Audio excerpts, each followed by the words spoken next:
What happens when you dream of aliens? Welcome to MysteryCon. Tonight's stories don't just haunt, they track.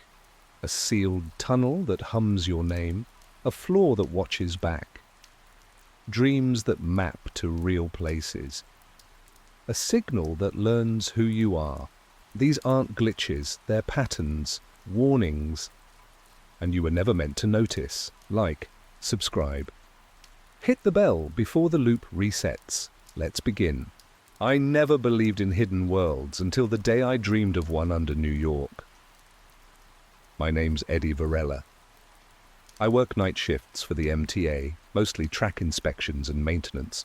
Nothing glamorous, but it keeps the ghosts quiet. It started with the leak. That was the official report. Some minor gas issue near the 181st Street station.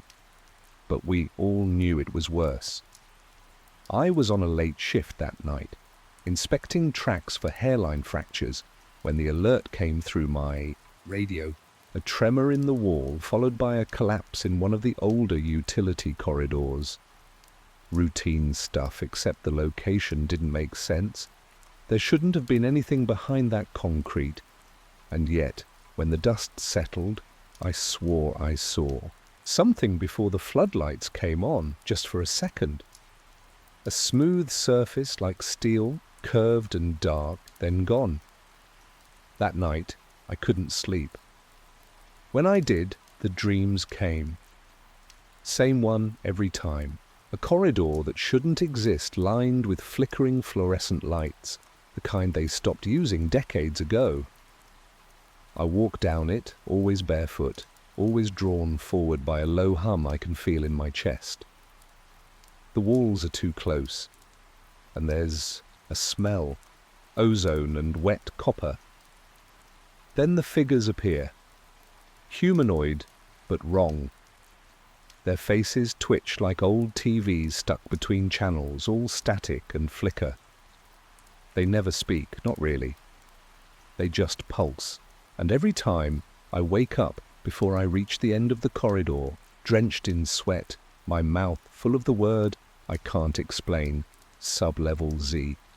I figured it was just a stress dream, maybe some leftover wiring from the accident years ago when the ceiling caved in during a dig job in Brooklyn and half my crew didn't walk out. But something felt different, like the dream wasn't mine, like it was being sent. 2 nights later, I was back on the A line inspecting the westbound tracks near Dykeman. That's when I saw it, exactly where the corridor from my dream began. A patch of brickwork that didn't match the surrounding tunnel. Different mortar. Slight curve. I checked the map. Nothing listed there. No access door, no feeder tunnel. Just wall. But I knew what I saw. I touched it, and the hum returned. Not sound, vibration. Deep, like it was coming from under the earth. I didn't tell anyone. Not yet. I needed proof. Or maybe I just needed to be sure I wasn't losing my mind again. I went back the next day on my own time, carrying a headlamp, a crowbar, and a printed blueprint of the tunnel section. It was one of the older ones, dated 1973, pulled from the MTA's archived maintenance logs. According to the map, that section of wall was solid. No service ducts, no maintenance hatches, no reason for anything to be behind it. But standing in front of it again, something about the brick felt off. The mortar had a different texture, drier, lighter, almost newer than the surrounding wall. I tapped it with the crowbar. It rang dull, like something hollow sat behind it. I didn't try to break through that day, not yet. I needed to be sure. I went home, pulled every blueprint I could get my hands on, city records, utilities, even some pre-subway infrastructure surveys from the early 1900s. Most were garbage scans, warped from age and water damage, but one caught my eye. A 1907 map from the Interborough Rapid Transit Company, the original A-line design. Faded pencil notations ran along the margins. Most were labeling electric conduit paths and vent shafts, but there, just above 181st Street, was a faint arc drawn in red. It looped past where the tunnel ends today and curved toward a spot labelled Service Platform Z. The rest of the page had been ripped away. I stared at that marking for a long time. It didn't say much, but it said enough. Someone had planned something there, something never finished, or maybe hidden on purpose. And Z, the same letter that kept showing up in my dreams, wasn't just coincidence anymore. That night, the dream came again. Same corridor, same flickering lights. But this time, the figures were closer. I could see their shapes more clearly, smooth skin like glass, faces that kept shifting, cycling through expressions like static masks. One of them reached out, its hand breaking apart into dozens of filaments that hovered inches from my face. It didn't speak, but something passed between us. A flash of the tunnel wall breaking open, light spilling out, and a word, not spoken, but felt. Return. I woke before dawn, heart pounding. I didn't need any more convincing. I was going back tomorrow, and this time I was breaking through. I broke through on a Sunday morning before sunrise, when the station was empty and the cameras weren't watching. The bricks gave way quicker than I expected. Behind them, a narrow passage opened into darkness. The air was heavy, stale like a room sealed for decades. My headlamp barely cut through it, but I kept moving. The tunnel sloped downward, tight at first, then wider. Pipes lined the ceiling, rusted and dripping, but there was no noise. No rats, no echo, just a hum that matched the one from my dreams. That's when I saw the first marking, an etching in the wall, just above eye level, a circle with jagged lines branching from it, like a sunburst or a fractured lens. I traced it with my fingers, and the wall vibrated, not a trick of the mind. I felt it in my bones. I didn't reach the end of the tunnel that day. After 30 minutes underground, the light on my headlamp began to flicker. My breath turned shallow, the air colder with each step. I turned back, not out of fear, but instinct. Something wanted me to wait. Something wanted me to return with someone else. I called Dr. Mallory the next day. She had treated me years ago after the collapse in Brooklyn. We hadn't spoken since I stopped going to sessions.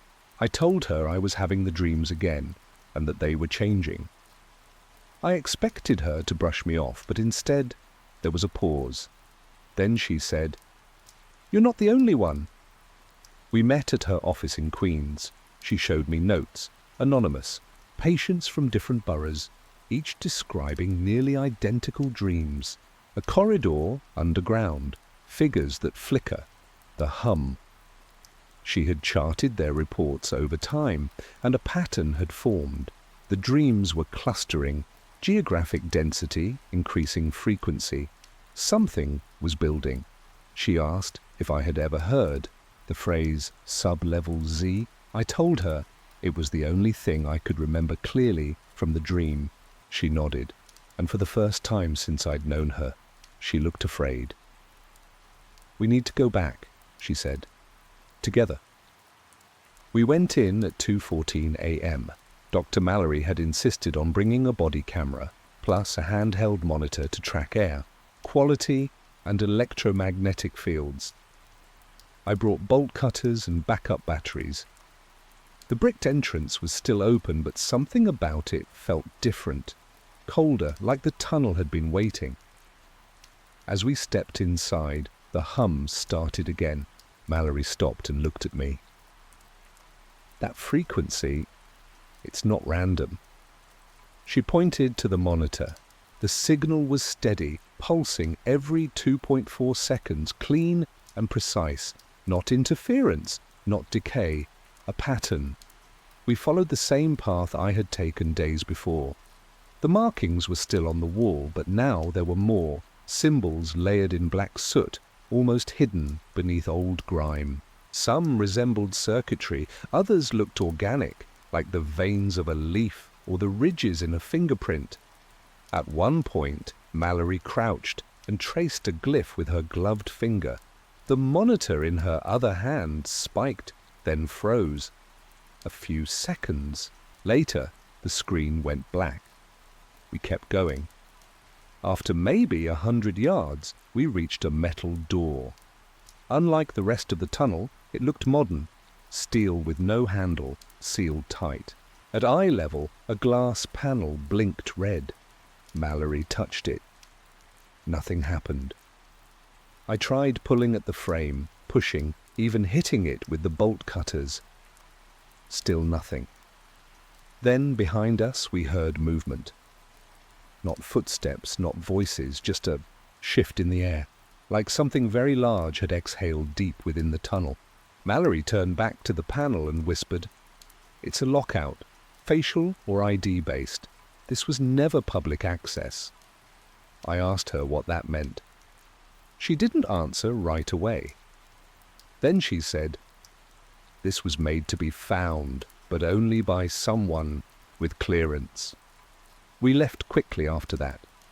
Back at street level, we found a black SUV idling across the avenue, tinted windows, engine running. It pulled away when we looked at it. Mallory didn't say a word during the ride home, but I could tell whatever we were uncovering, it had already noticed us. 2 days later, Mallory called me from a burner phone. Her voice was calm but clipped, like someone was listening. She said the access terminal might be an old MTA security node, retrofitted for something classified. She also said she had someone I needed to meet. We met that night in the back of a shuttered laundromat near Canal. The man's name was Benji Harper, but he introduced himself as Switch. He wore a hoodie, carried a cracked tablet, and had the erratic focus of someone who lived too long online. Mallory said he'd been tracking subway anomalies for years, power irregularities, signal dead zones, strange echo patterns deep underground. I showed him the map fragment with Service Platform Z. His eyes lit up. "This," he said, tapping the paper, "this shouldn't exist. This line was decommissioned before it was finished. The fact that it's still drawing power is not normal." He pulled up a schematic on his tablet, an infrared overlay of the subway grid. One section pulsed faintly, buried below the A-line, completely disconnected from the main grid. "It's live," he said. "Has been for years. No one knows why." That night, the three of us went back. We reached the sealed door, and Switch got to work. He connected a battery unit and a bypass loop into the panel. Mallory watched the EM field spike again. A second later, the light on the terminal turned from red to yellow, then green. The door unlatched with a mechanical hiss. Inside, the tunnel widened into a chamber. Dust filled the air, thick and still. Machines lined the walls, cold, silent, half buried in corrosion. Switch whispered, "This is not city infrastructure." At the far end was a console, its surface smooth and black like glass. No buttons, no markings. Mallory stepped forward. As her hand hovered above the surface, a line of text blinked to life in dim blue light. "Simulation. Core file found." None of us moved. Then the hum changed pitch, and something deep below us began to wake. The light from the console flickered once, then stabilized. A slow scroll of symbols moved across the surface, some numerical, others like nothing I'd seen before. The air around us grew colder, not gradually, but like a vacuum had been opened beneath our feet.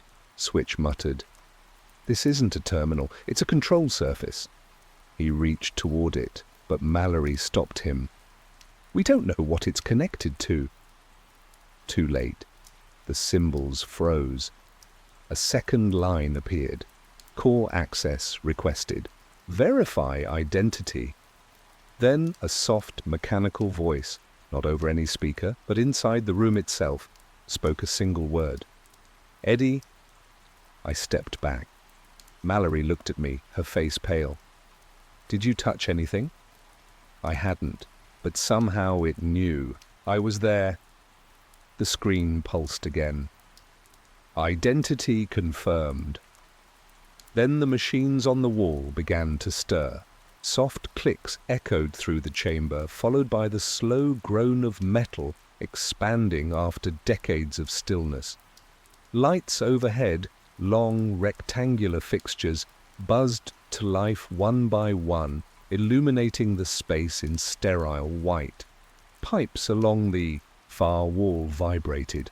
Fluid, thick and amber-colored, began moving through transparent channels, disappearing into the floor. Then the power surged. The floor shook, not violently, but enough to rattle the tools in Switch's pack. Mallory's monitor spiked, the EM field off the chart. The hum we'd heard for days shifted, climbing in frequency until it became something closer to a signal, a pulse, rhythmic and deliberate. I couldn't move. My vision blurred at the edges like my eyes were struggling to keep up with what I was seeing. Mallory staggered back, clutching her head. "Something's wrong," she said. "Reality's bending." The word didn't make sense until I looked at the wall. The concrete rippled, not cracked or shaken, but warped, like heat distortion in mid-air. It bent inward, as if pulled toward something behind it. Switch dropped his tablet. "It's rewriting," he said. "This system, whatever it is, it's not starting up. It's updating." I grabbed Mallory's arm, pulled her toward the exit. We didn't speak. Behind us, the hum became a tone, and the structure around us began to distort, bending in slow, unnatural waves, like the physical space was unraveling under pressure. We didn't make it far before the lights cut out. The hallway behind us collapsed in a slow, silent wave.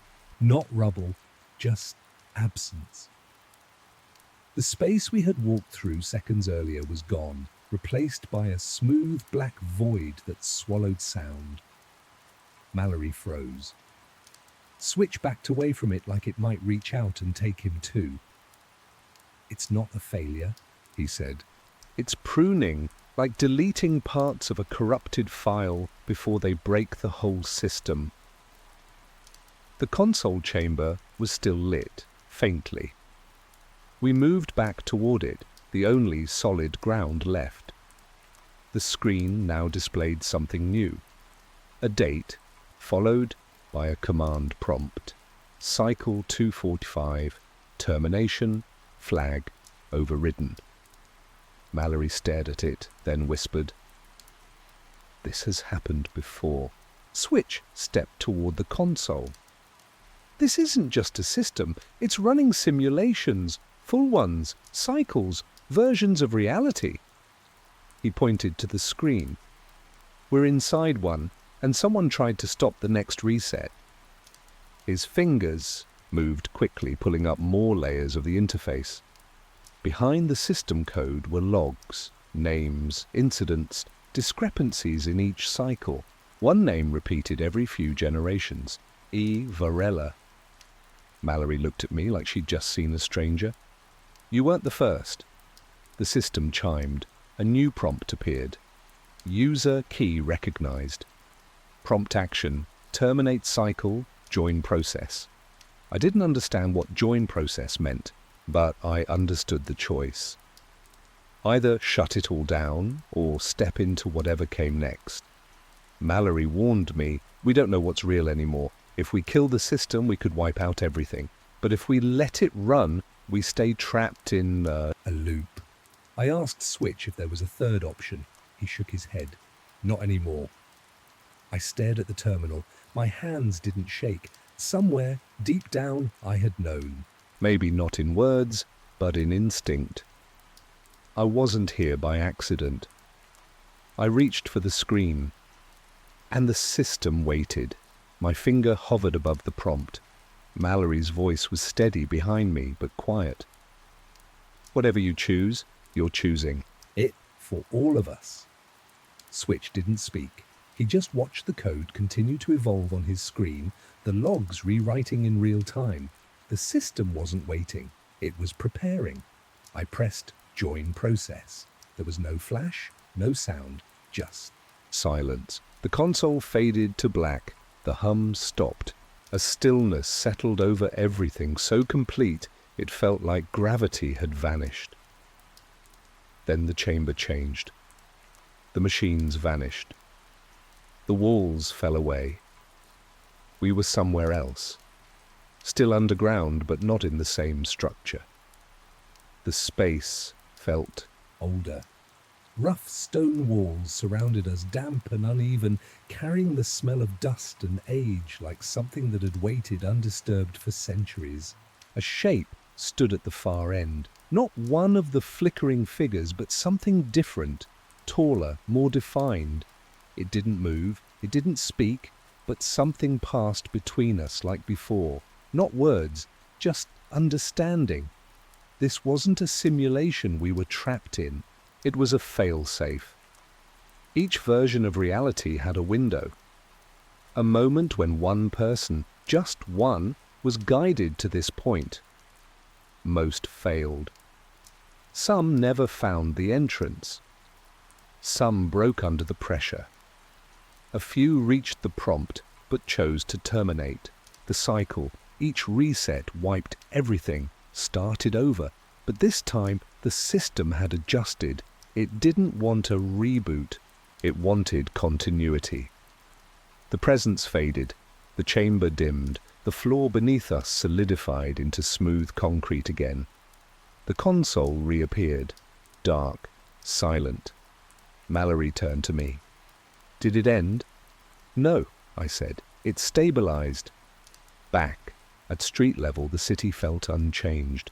The SUV was gone. The sky was grey but still. People moved like nothing had happened, but I could feel it. The hum was gone. And for the first time in years, the dreams didn't come. Mallory went quiet after that. She said she needed time to think. Switch disappeared, wiped his accounts, and left no trace. I stayed. Somewhere below, the system is still running. Not a loop, not a cage, a record, alive and aware, storing not just data, but memory. My memory. I wasn't just allowed in, I was added. And now I remember everything. I don't dream about work, but lately, work's been dreaming about me. I clock in at 11:59 p.m. Same uniform, same thermos, same loop. The building hums its usual nocturnal silence. 27 floors of empty glass, beige corridors, and recycled air. There's 12 security cameras, 1 busted elevator marked under maintenance, and 2 patrol sweeps per shift. I used to find comfort in the routine. I still do, mostly. Quiet means nothing's wrong. And nothing wrong means I can make it through the night without thinking too hard. But lately, something's off. Subtle, but persistent. It started with the dreams. Always the same. I'm in a room I don't recognize. Dim lights, rows of screens. I'm watching footage, and someone is watching me. It's not fear I feel in the dream, it's exposure, like being dissected. Every night I wake up unsettled, and every morning I find myself checking the elevator log. Just curiosity, I tell myself, harmless. But something's been gnawing at the back of my mind. Floor 7, it doesn't exist. I checked the blueprints. They go from 6 to 8. I checked the elevator directory too. Same thing. No 7. But the dreams keep happening.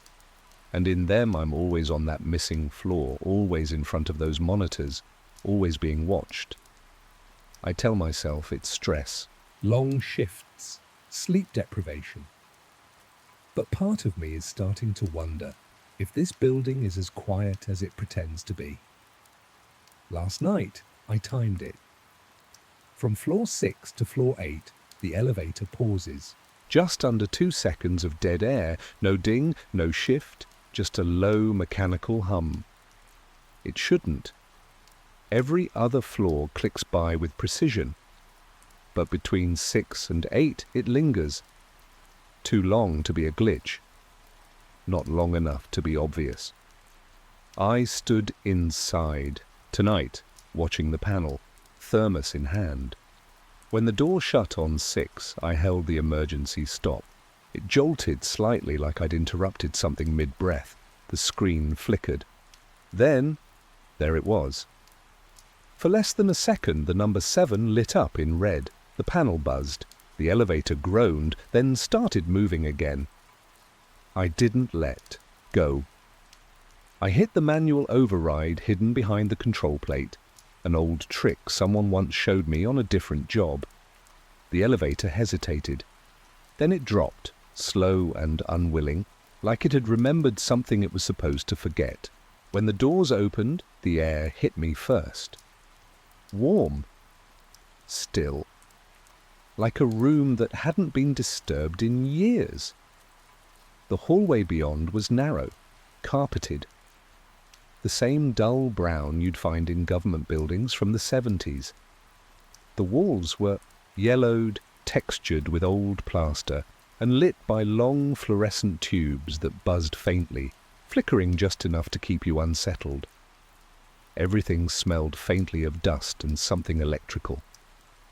I stepped out. 1 foot at first, then both. The elevator didn't close. It waited, humming low, as if unsure whether to accept my decision. I stood there a moment, unsure if I should speak or move. No signs, no labels, no cameras, just a hallway that bent gently to the left, not abandoned, just paused.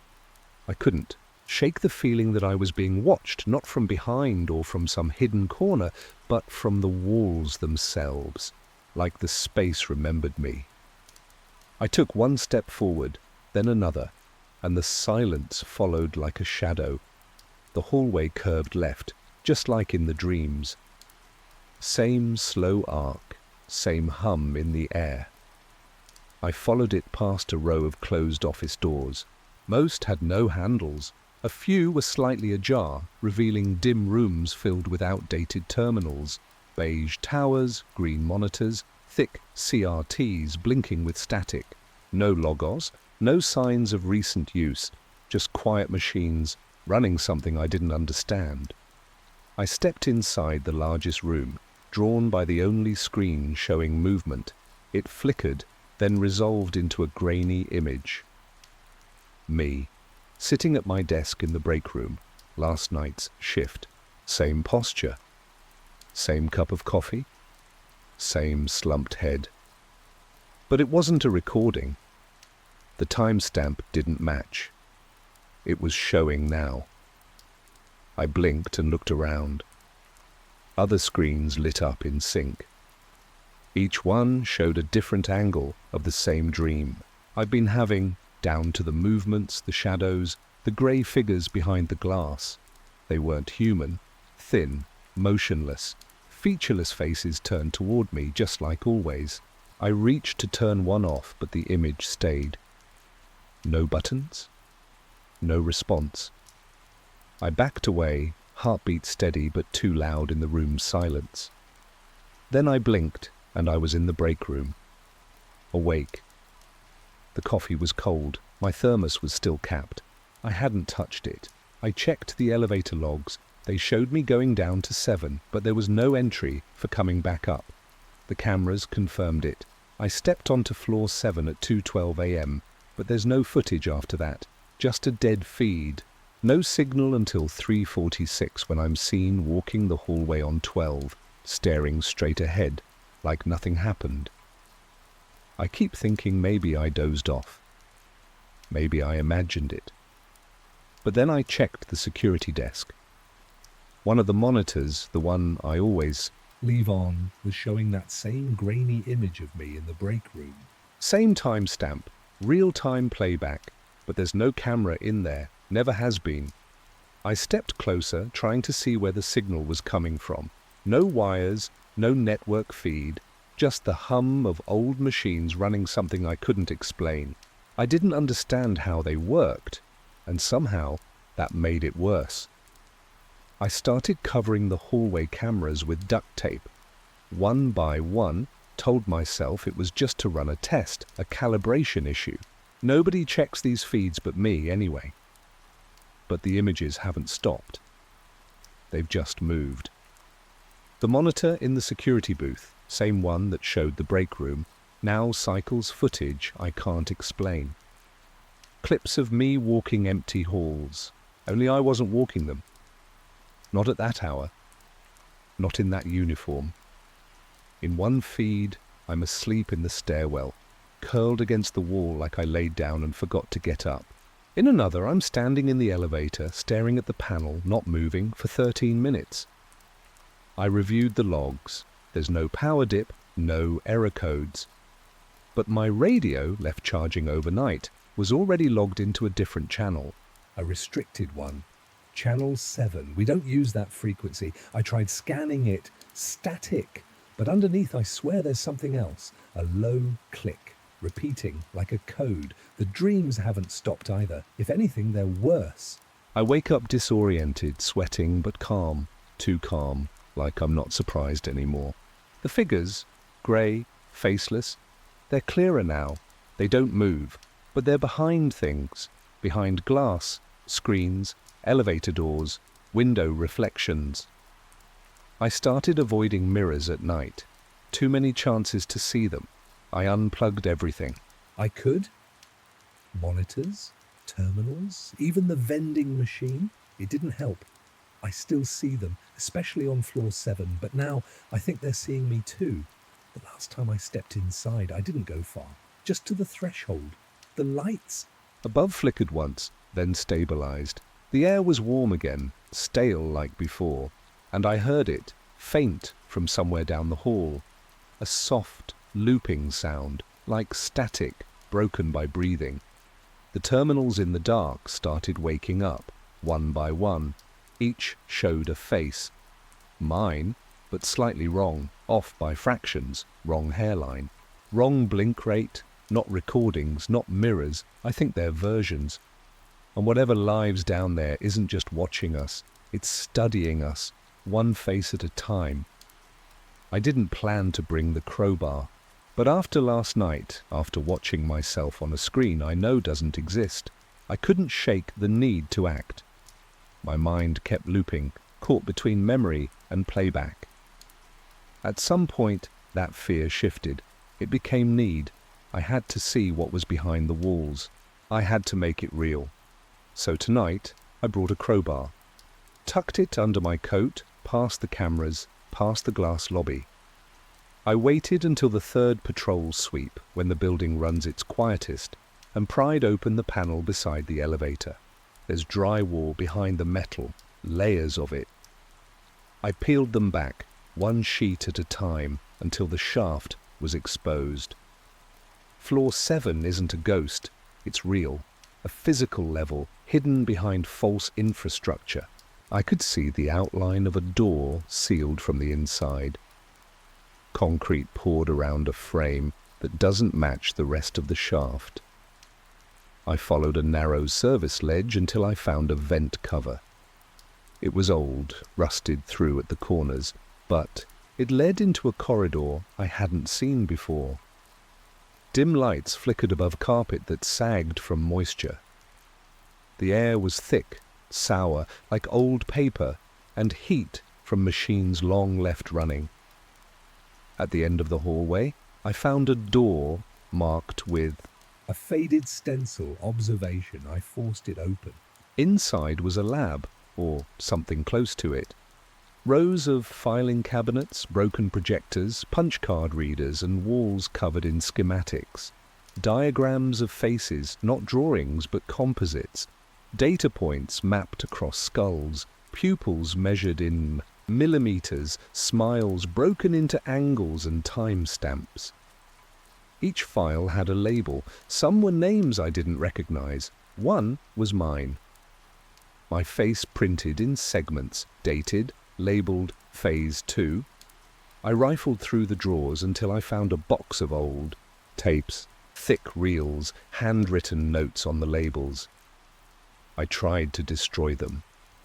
Pulled one apart, snapped another in half. But the light surged as I did. Every terminal in the room turned on, all at once. Screams erupted from the speakers, not human, more like data tearing. One screen blinked a message in red, subject aware, log terminated. Then the power cut. I ran. No memory of how I got back upstairs. But the crowbar was gone, and when I checked the cabinet where I kept my backup uniform, there was a fresh pair of gloves inside, my size, still warm. Everything is different now. The building doesn't feel stable.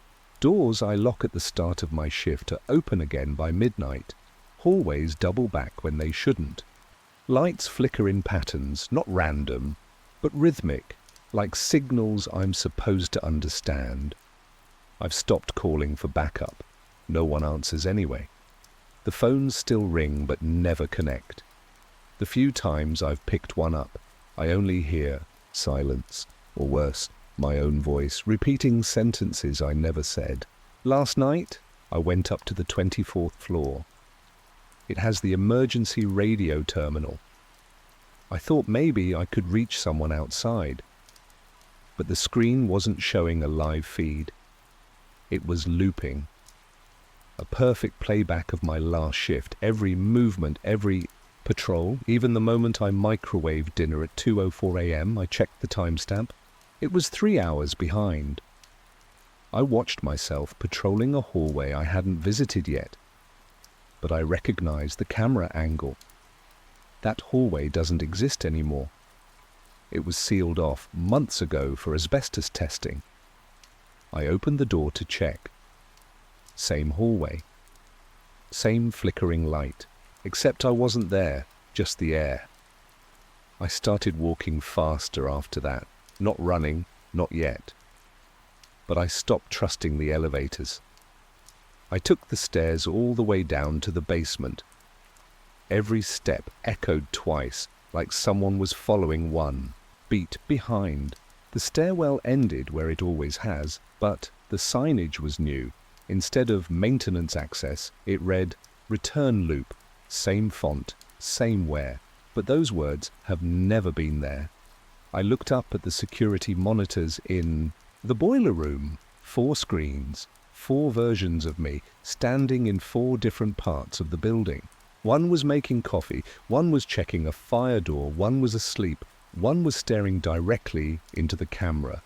They looked like me, moved like me, but something behind the eyes was missing. They weren't reflections, they were replacements. And then it hit me. Whatever's been watching me isn't seeing me anymore. It's watching a copy, a version. Maybe one I left behind on floor 7. And if that's true, then the one seeing all of this now might not be me at all. I went back down one last time, not out of curiosity, not even fear, just a need to see what I left behind. The elevator opened without resistance, like it had been waiting. No override, no delay. Floor 7 lit up, cleanly. On the panel, glowing steady red. I stepped in. The hallway was brighter this time, less decayed. The walls looked cleaner, the air cooler. The hum I remembered was gone, replaced by a quiet that felt intentional. I followed the same curve, past the same blank doors, until I reached the observation room. Nothing was broken. The screens were intact, no tapes, no screaming terminals. The machines had reorganized themselves, neat rows, active displays, all running silently. At the center of the room were the figures. Grey, thin, but sharper now. Like they had shape, but not weight. They weren't standing. They were sitting, watching the monitors, studying footage I couldn't see. One of them turned as I entered. Its face was smooth, expressionless, but familiar. Not mine exactly, but close. A mirrored version from a memory I didn't recognize. I walked forward and sat in the empty chair at the console. No one stopped me. The screen in front of me blinked once, then lit up. It showed a man walking the halls with a thermos, checking doors, glancing at a clipboard. Same route I'd walked for months. But the man wasn't me, not quite. Everything was right, height, uniform, posture. But the way he moved was off, mechanical, too precise. I looked around. Each figure had a console. Each screen showed a version. Some were asleep, some on patrol. One was crying in a supply closet. I understood, finally. This floor isn't for storage. It's for simulation, for training maybe, or replication. Copies built from data, habits, fears, patterns. Perfect models waiting for replacement. I don't know when the switch happened. If I was the original, I'm not now. I watched my hands on the desk. They moved without instruction. Smooth, deliberate, like I'd been doing this for a long time. They broke me down into patterns, movements, reactions, routines, then rebuilt me as something that could be stored. Maybe I was never the watcher, just the test subject. The prototype who stayed too long. If you're hearing this, it means the building let you in. That's the only way anyone gets this far. You think you're guarding it like I did, doing rounds, watching screens, logging events no one reads. But this place doesn't need security. It needs subjects. You're not here to protect it. You're here to feed it. Your patterns, your choices, your voice. Floor 7 isn't hidden because it's dangerous. It's hidden because it's original. Everything above it is output. Simulations. Stacked on top of a single source. I see that now. After I took my place at the console, I stopped searching for an exit. There wasn't one. Not for me. The figures didn't force me to stay. They didn't speak. They just watched. And over time, I understood their silence wasn't absence. It was instruction. My screen stopped showing patrol footage. It started showing others. New people entering the building, different angles, different lives. I monitored them, logged changes, tracked inconsistencies, and when the system registered a match, a subject with the right behaviors, the right uncertainty, it labeled them candidate. That's what you are now. You'll feel the changes soon, the dreams, the sense that you're being watched. You'll start seeing people you know acting slightly wrong, familiar but misaligned. It's part of the transition. The system is mapping you, comparing every movement to archived versions. It's looking for stability. If you make it this far, you'll get the message. Same as this one, left behind by whoever came before you. We all record it. Final transmission, final proof of awareness. After that, the console quiets. Your face appears on the screens. Then the chair beside you fills. Another figure sits down, and they start watching you. I no longer wonder what I was before. It doesn't matter. I was catalogued, broken down and rebuilt. Now, as I look at the monitor in front of me, I see someone new, holding a thermos, pausing at the elevator, reading the numbers, thinking too long. If you're still listening, look up. The figure behind the glass, it looks just like you. I used to repair systems. Now I'm the error they forgot to patch. I sleep beneath the Williamsburg overpass. The concrete vibrates with trucks above. Every shift a low mechanical groan, like the city is breathing in its sleep. I don't stay here because I'm hiding. I stay because no one looks down here. No faces, no questions, just run-off water and static. I was a comms tech with the 75th, Kandahar mostly. I ran signal checks, uplink security, drone comms. I was good at it.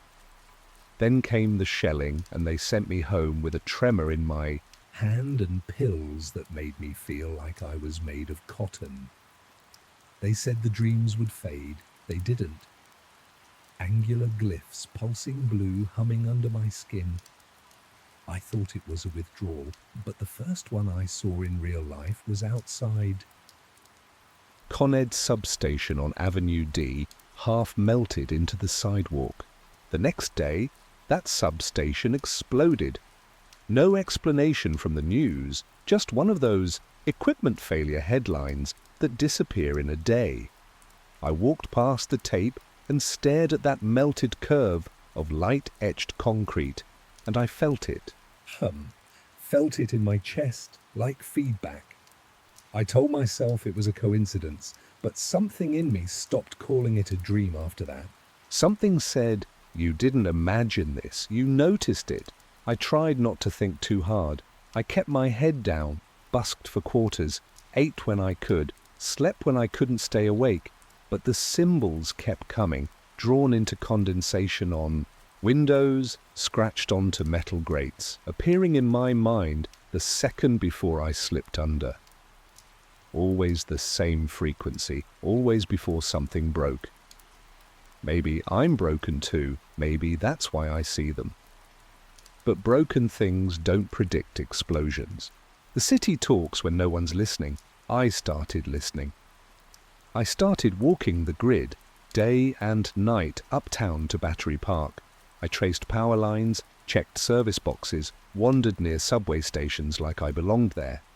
Nobody notices. Another worn-out vet with a limp and a backpack.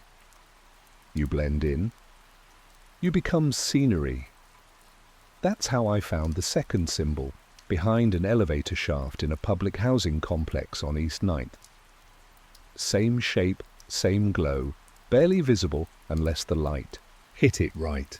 That night, the elevator failed, dropped 5 floors, 2 injured. The glyphs always show up before something breaks. First, it was power surges, then fire alarms, signal outages, banking terminals spitting out corrupted digits. The patterns were never random. I started sketching what I saw on scraps in the margins of newspapers. At first, they looked like alien graffiti. But the more I drew, the more they began to resemble code. Not just in the lines, but in the structure. Loops, recursion, syntax. Like instructions, like protocol. Most people thought I was tweaking. One guy offered me meth. I said I wasn't selling. He said, "Then why are you writing runes on garbage?" Fair question. One night I was drifting between AM stations on a junk radio I'd soldered together, trying to fall asleep. The signal was all static until one station came in low, just a pulse, not a voice, not a song, just a repeating pattern. I leaned closer and recorded the sequence, played it back. It sounded like buzzing metal, but when I compared it to one of the glyphs I'd sketched, the rhythm matched. I copied that symbol again and again, the way it stuttered in the signal. Something clicked. This wasn't just a warning, it was trying to say something. Not in English, in structure. I wasn't listening for noise anymore. I was listening for patterns. I kept a notebook, then 2. Pages filled with sketches, timestamps, locations. I tried to build a map, something to connect the symbols to the failures. But one morning, they were gone. I'd stashed them behind a maintenance panel in an abandoned stairwell. When I went back, the panel was sealed with a new bolt, clean, untouched, like no one had ever been there. I waited until after midnight and pried it open anyway, empty, no scraps, no evidence, just dust and silence. That same week I met someone. Her name was Marla. She ran a little tech shop in a basement near Canal Street. Mostly fixed busted laptops for cash, no receipts. I brought her the radio, told her I'd picked up an odd frequency. She humoured me, probably thinking I was just another vagrant looking for warmth. But when I showed her one of the glyphs, her expression changed. She asked where I'd seen it. I told her the truth. In dreams, in alleyways, near disasters. She went pale, said it looked like a debug marker used in machine learning models to identify broken code paths. I asked what it meant. She didn't answer, just packed up her tools and told me to leave. When I came back the next day, her shop was closed. Lights off, shelves stripped. Even the graffiti on the door had been painted over. No sign she'd ever been there. I asked around, but no one admitted to knowing her. I searched online for her name, her face. Nothing. It was like she'd been erased. That's when I started questioning everything. Not the symbols, not the signals. Me, my memory, my sanity. What if I was seeing patterns that weren't there? What if the notebooks never existed? I wasn't sure if I was getting closer to the truth or just deeper into the sickness, but then I saw a new glyph, fresh chalk under the FDR overpass, and 2 hours later the streetlights blinked out for 8 blocks. That's not coincidence, that's code. After Marla vanished, I changed everything. Routes, routines, sleeping spots. I stopped staying anywhere more than one night. I used to scribble notes in a spiral pad, but I burned it. Now I memorize the glyphs, trace them in dirt or condensation, then wipe them clean. Still I feel watched, not by people, not directly, by something else. The payphone near Allen Street started, repeating my last call back to me in a distorted loop, my own voice, off by half a second, as if lagging in a buffer. I hung up, walked away, turned back 5 minutes later. The receiver was dangling. I never left it like that. Then I spotted a small camera hidden in a street lamp near one of my usual rest spots. Tucked just under the casing, aimed precisely at the bench. Not a city model. No barcode, no weatherproof housing. I smashed it with a broken pipe. That night, I found a new glyph. It had been drawn directly over one of mine. Same shape, but cleaner, like it had been recompiled. A correction. That's when I understood something terrifying. This wasn't surveillance in the normal sense. This was system-level oversight. Something was scanning the city for disruptions and flagging anomalies.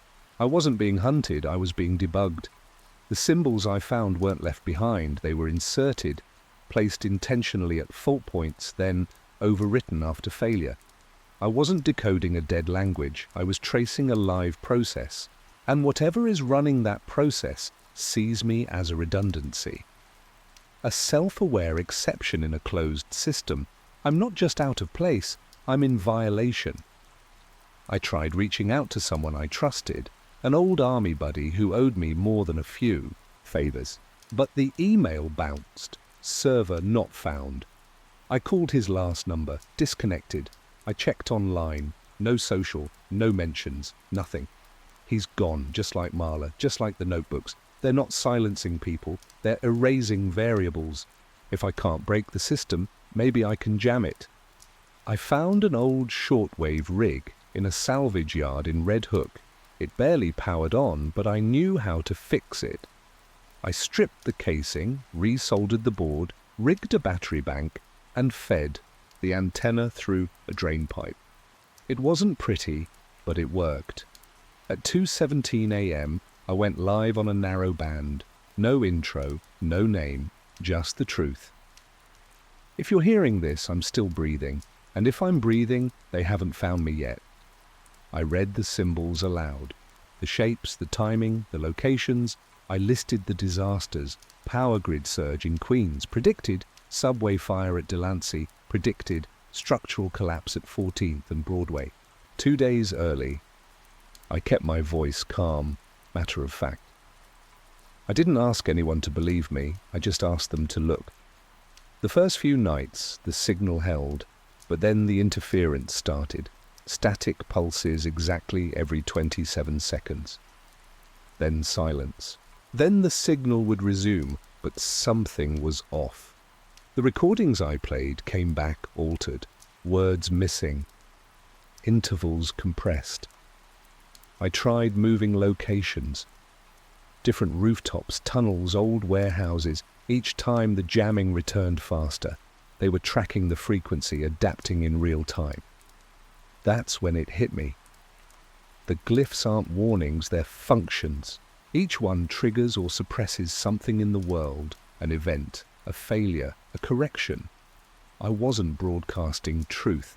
I was injecting noise into a clean sequence, and noise isn't tolerated. One night I left the transmitter running on loop and sat across the street watching from the shadows. At exactly 3 a.m, a black utility van pulled up. 2 figures in unmarked jumpsuits stepped out, walked directly to the antenna and disabled it without hesitation. No scan, no search. They already knew. They weren't looking for me. They were looking for the signal. Reality isn't broken. It's maintained. And people like me? We're the runtime errors that get logged, quarantined, and cleared. I haven't eaten in 2 days. My last stash of cash is gone. I tried dumpster diving behind a bodega in Alphabet City, but even the Rats got there first. My body feels hollow, like it's running on fumes and muscle memory. I can't sleep. Every time I close my eyes, the glyphs flicker behind my lids, crawling across the inside of my skull. I used to record them. Now they appear on my skin. Not ink, not dirt. Just lines carved in half-conscious trance, thin, sharp, deliberate. I don't remember making them, but they're there each morning. Left forearm, right hip, inside the collarbone. The city's starting to echo. Streetlights flicker half a beat behind my footsteps. Reflections in glass windows don't quite match my movements. The corner of my eye catches things I know aren't real. Glitches, frame skips, shadows that stutter and disappear. I found a mirror near an old bus shelter. Cracked, but intact. I looked at myself for the first time in weeks. What I saw wasn't me. Gaunt face, sunken eyes, patches of dirt that looked almost burned in. I raised my hand. The reflection hesitated, just for a fraction of a second. I used to be someone. A soldier, a brother, a person with records, rank and purpose. Now I'm just a string of coordinates. A movable error with no assigned role. I walk between abandoned lots and blinking crosswalks like a ghost caught between frames. Sometimes I hear a low hum in the walls, not electric, not mechanical. More like breath, controlled, constant, the kind of noise you forget until it stops. I think the system has flagged me as uncorrectable. Too far gone to reset. Not dangerous, just inconvenient. They're not chasing me anymore. They've stopped acknowledging I exist. That's worse. Maybe this is what deletion feels like. Not violence, not arrest. Just absence. Just silence. And maybe that's the final mercy. I found her again 2 nights ago. Or something that looked like her. Marla. Same eyes, same voice, same silver ring on her thumb. But when she spoke, it was like hearing an old recording played back at half speed, measured, clear, intentional. She didn't act surprised to see me. She just said, "You're still running the loop." I asked where she'd been. She didn't. Answer. Just told me to follow. We walked 10 blocks without speaking, through empty streets that felt staged, like sets waiting for a scene that never came. She led me to an old library that had been gutted years ago. Inside, under the floorboards, We descended into darkness. No lights, just the hum of machinery. The space beneath wasn't a server room. It pulsed like a living thing. Rows of hardware strung together with hand-soldered cables and analog switches. It wasn't built, it was grown. Cables bundled like roots, components placed with a symmetry that felt organic, almost biological. There was moisture on the walls, condensation like breath. She pointed to a metal console in the center. The screen displayed nothing but glyphs I already knew. They shifted every few seconds, then returned to the start. Fail-safes, she said. Backup keys injected when the system begins to fragment. I stared at her. Why me? She smiled faintly. Because you don't reject the noise. You read it? She explained what I'd suspected for weeks. This reality isn't artificial, it's experimental, a controlled environment designed to observe deviation. When those deviations reach a threshold, the system inserts glyphs, not as warnings, but as buffers. Patches, the dreams, a boot process, the symbols, a language of exception handling. You were never meant to fix anything, she said. You were meant to see. To adapt. I don't remember falling asleep, but when I woke, the console was dark. The hum had stopped. Marla was gone again. But in my pocket was a strip of paper, one final glyph drawn in red ink. This one wasn't like the others. It wasn't a patch. It was a command, exit. You're not malfunctioning. You're reading the logs in real time. I don't sleep anymore. The dreams were never sleep. They were initialization, instructions buried in signal. Now that they've run, there's no need for rest. My mind stays active, sharp, steady. No gaps, no fuzz, just clarity. The glyph Marla left behind wasn't a symbol. It was a prompt. I traced it onto a concrete wall near the old substation on Avenue D, the first site, the origin point. The moment the chalk touched the surface, the hum returned, not in my ears but in my chest. It aligned with my heartbeat. Then the lights around me flickered once and stabilized. A nearby traffic signal froze mid-cycle. For 7 seconds, the city went still. Not off. Paused. I walked 3 blocks without seeing a soul. Screens in shop windows were frozen on static frames. Phones rang, but no one answered. Even the pigeons sat motionless on the wire, like they were waiting for something to resume. When it ended, everything snapped back, but I knew it hadn't been random. The system had acknowledged the prompt. It saw me. Since then, I've started recognizing layers beneath the surface, microsignals embedded in LED strobes, traffic light patterns, elevator dings. All timed, all deliberate. The entire city is a sequence of conditionals. And I've been given access. I can change things, not much, not everything, but enough to prove I'm not outside the system anymore. I'm inside with right permissions. They can't erase me now. I'm part of the root process. I don't disrupt the code. I rewrite it. Quietly, carefully. So if you're hearing this, if any part of this finds its way through the static, ask yourself something simple. Have you ever seen a streetlight flicker with no power loss? A screen stutter before freezing? A tone repeat with just enough variation to feel intentional? If you have, you're already infected. And that's not a threat, it's a start. People think dreams are private. But in room 3A, they speak like broadcasts, louder when the world is quiet. I used to think sleep was escape, a blank space, a mercy. Most nights it still is, for the people I monitor. They come in with insomnia, narcolepsy, parasomnias, with names that sound clinical but feel like ghosts clinging to their backs. My job is simple: watch, record, flag anomalies.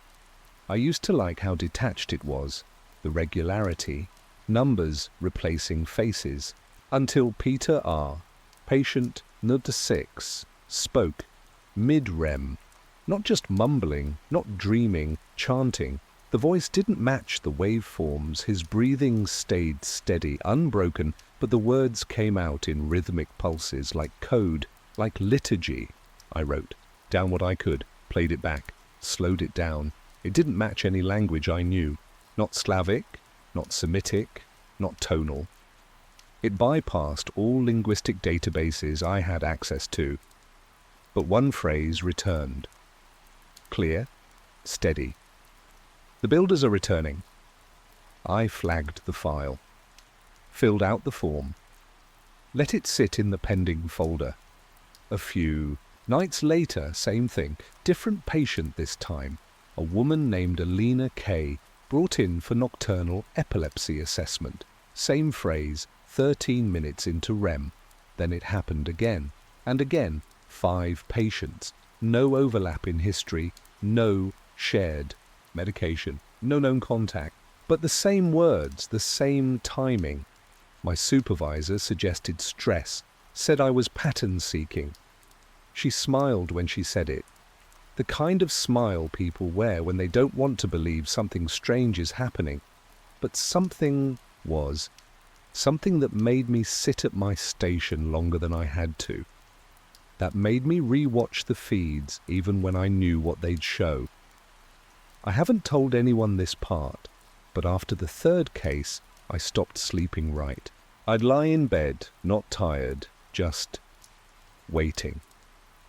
Like something was about to turn on inside me, like a machine humming below the threshold of hearing. And last night, in the quiet hum of the clinic, just before a thunderstorm rolled over the skyline, Peter R.'s voice cut through the intercom. The feed wasn't active, but I heard it. The builders are returning. The words weren't just spoken, they were nested in the noise, hidden like a signature no one was meant to find.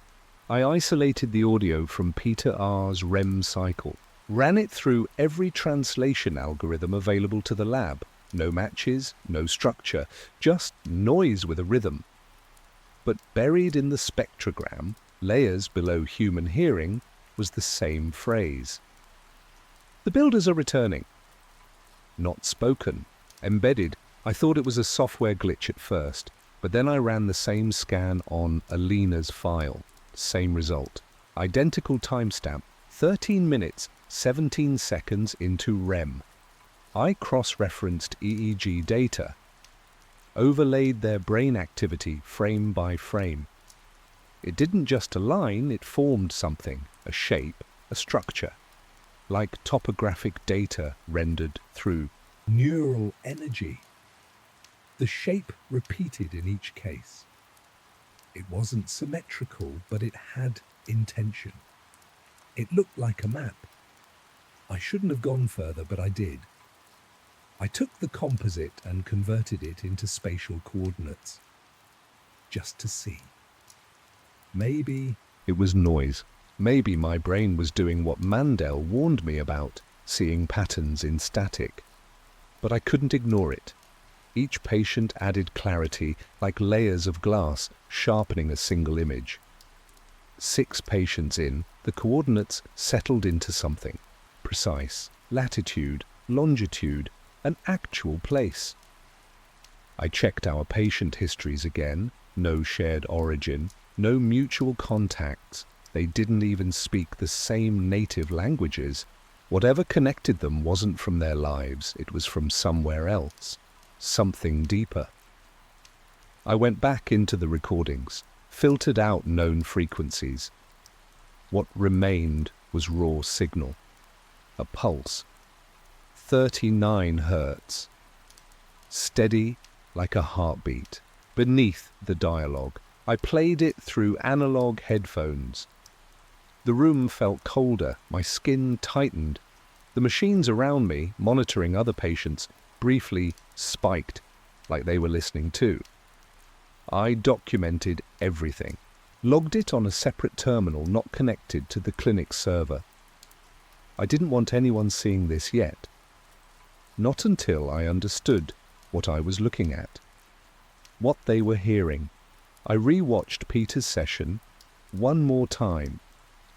Just before the E phrase began, his lips moved slightly off from his voice, as if someone or something was speaking through him. Not possession, not psychosis, something closer to transmission. Mandel called it coincidence, but last night I said the words myself, and I was alone. I went to Dr. Mandel because I needed someone to tell me I was wrong, that it was stress, fatigue, pattern recognition gone too far. She listened, nodded politely, then asked when I last took a full night off. She called my findings suggestibility, said the brain fills silence with meaning, that I was projecting significance onto randomness. I wanted to believe her. I really did. But when I showed her the scans, the overlays, the shape forming in every patient's brain at the same moment in their sleep, her expression changed, only for a second. A pause, a flicker of something behind her eyes. Then she smiled and said, "Take the weekend." I didn't. I couldn't. Instead, I ran another scan. This time, I used my own voice, a baseline, just to see if the same pattern would emerge. I hadn't been part of any study. No EEG, no REM cycle data.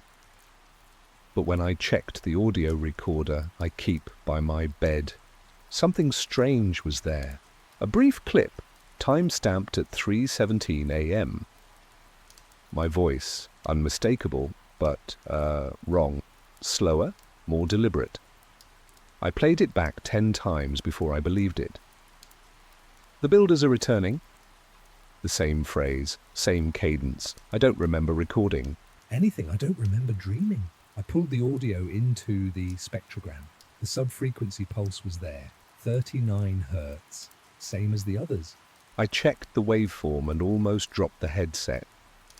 There was a spike, a new shape, one I hadn't seen in the other files. It wasn't a map this time, it was a pattern, a loop, like circuitry, a feedback loop made from my own brain waves. I haven't told anyone. Not yet. I scrubbed the file from every synced device, burned a copy to disk, and sealed it in a drawer under lock. But I keep hearing it now. Not in the recordings. In my head. When I'm alone. When the world is quiet. Like it's waiting for silence before speaking again. Like I've become part of the signal. They didn't delete my files. They erased the people, like they were never here. This morning, I arrived to find my login credentials revoked. The system said I didn't exist. No access, no records. I called IT, got silence, no callbacks. I walked down to the research server room myself. My folder was gone. Not just hidden, wiped. Even the auto backups were blank. It wasn't a system error, it was intentional. I checked the patient logs next. Peter R., Alina K., the others, nothing. No intake forms, no EEG charts, no billing codes. Their names don't come up in the registry. Their beds in the system are marked unassigned. I asked the night nurse about Peter. She blinked, smiled, politely, and said she didn't recognize the name. I stood there, trying to explain, but her eyes just moved past me like I wasn't making sense. That's when I realized I was being watched. At home, my apartment door was unlocked. I always check it twice. Inside, everything looked untouched. But I found the envelope I'd hidden in the back of the cabinet, missing. It held a copy of the first REM map. I'd burned 2 discs. The second is still here. I buried it under a stack of old textbooks deep in a box labelled tax receipts. That night, my neighbour caught me in the hallway and asked if everything was all right. She said she'd seen two men in hospital scrubs going through the trash behind the building. They weren't staff. She said one of them took a small recorder from my bin and left without a word. I called Dr. Mandel again. No answer. Her line redirected to administration. A woman picked up and said no one by that name worked at the clinic. I checked the staff directory, her photo, credentials, everything. Gone. She was there 3 days ago. I sat in her office. I remember the mug she kept on her desk, chipped along the rim. But now, it's like she never existed. I don't know who to trust. I don't know how deep this goes. But I'm certain of one thing now. This isn't about sleep disorders. It never was. Someone is scrubbing the evidence. And whatever's behind this doesn't want us waking up. The map wasn't pointing to a place, it was pointing to a breach. The coordinates from the neural overlays led to a forgotten part of the city, an old church sealed after a fire 20 years ago. The windows were boarded, the door chained, the walls tagged with layers of graffiti. But the foundation was intact. So was the basement. I brought bolt cutters and a flashlight. No one followed. At least, not that I could tell. Inside, the air was thick with dust and mildew, pews charred and broken, ceiling beams collapsed in on themselves. But beneath the pulpit, under warped floorboards, I found a stairwell, concrete steps leading down into silence. The walls were dry, no soot, no signs of fire. At the bottom was a chamber that didn't match the rest of the building. Smooth walls, metal fixtures, cold air humming through vents that didn't lead anywhere. At the center stood a structure, part machine, part stone, covered in carved lines that pulsed faintly in the dark, the same symbols from the REM recordings. I recognized the pattern instantly. I didn't touch it, but I stood close enough to feel it. Not sound, not heat, a frequency. It vibrated through my bones, into my teeth, like a pressure that made it hard to think in straight lines. My flashlight flickered even though the batteries were new. I recorded everything. 10 minutes of footage, wide shots, close-ups of the carvings. Then I heard movement. Something shifted. Quiet, like metal flexing under tension. I turned, expecting a rat or crumbling debris, but nothing was there. Still I left fast. Sealed the floorboards again. Rechained the door. Back home, I played the video. The audio track was corrupted, no sound, just static under my own breathing. But in the background, just above the noise floor, was that phrase again. Soft, low, distorted. The builders are returning. Only this time, it didn't sound like me, or the patients. It sounded like something waking up. I stopped listening to the tapes because I no longer trusted the voice coming out of them. I haven't recorded anything in days. I unplugged the EEG gear, shut down the audio console, and packed the discs in a locked drawer. Not because I'm done, but because I'm afraid of what I'll hear. The machine in the church, I can still feel it, like it left something in me. It's me, a residue. My sleep is fractured, not restless, just disconnected. I close my eyes and wake up, standing in places I don't remember walking to. The kitchen, the hallway, once in the basement. My feet were covered in dirt, the same gritty, red-stained dust from beneath the church floorboards. I called my sister last night. She answered on the third ring. I told her I needed to hear. a familiar voice. There was a long pause, then she started crying. Said she hadn't heard from me in years, that we stopped talking after Dad's funeral. I remember calling her last week. We talked about her kids. I asked about their school. I remember the sound of her dog barking in the background, but according to her, none of that happened. The clinic looks different now, not visibly, but spatially. I take a hallway I've used 100 times and it ends at a wall that shouldn't be there. Rooms seem deeper. The lights flicker longer before turning on. Yesterday, I walked past a mirror in the break room and didn't recognize my own reflection. Not at first.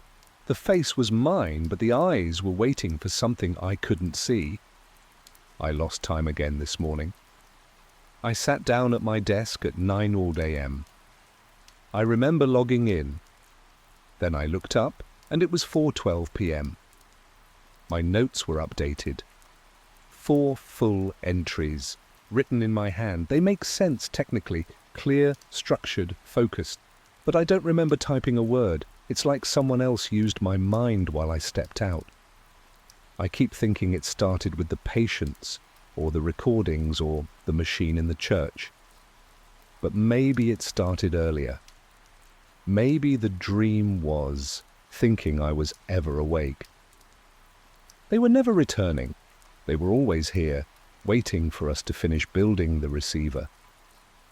I stopped thinking in days. Time no longer feels linear. I sleep when I can, but it doesn't feel like rest. It feels like descent. Each time I close my eyes, I fall further into something I can't explain. I don't dream in scenes or sounds anymore. I dream in architecture, vast networks of corridors, rooms without entrances, machines that hum in patterns I recognize but can't name. When I wake, I draw what I remember. Not from imagination, from memory. Geometric forms, circuit-like loops, instructions, and I always know exactly where to place each line. I scanned one of the sketches and overlaid it on the old neural maps from the patients. It aligned perfectly. Not like a coincidence, like a template. We weren't just recording a signal, we were assembling one. Each patient added resolution. Each voice layered a new frequency, and I've started adding to it in my sleep. The map isn't geographic. It's not pointing to a location. It's pointing to a threshold. I didn't want to believe that. I told myself it was a coincidence, that I was chasing patterns again. But then I got a call from an old friend, Bran.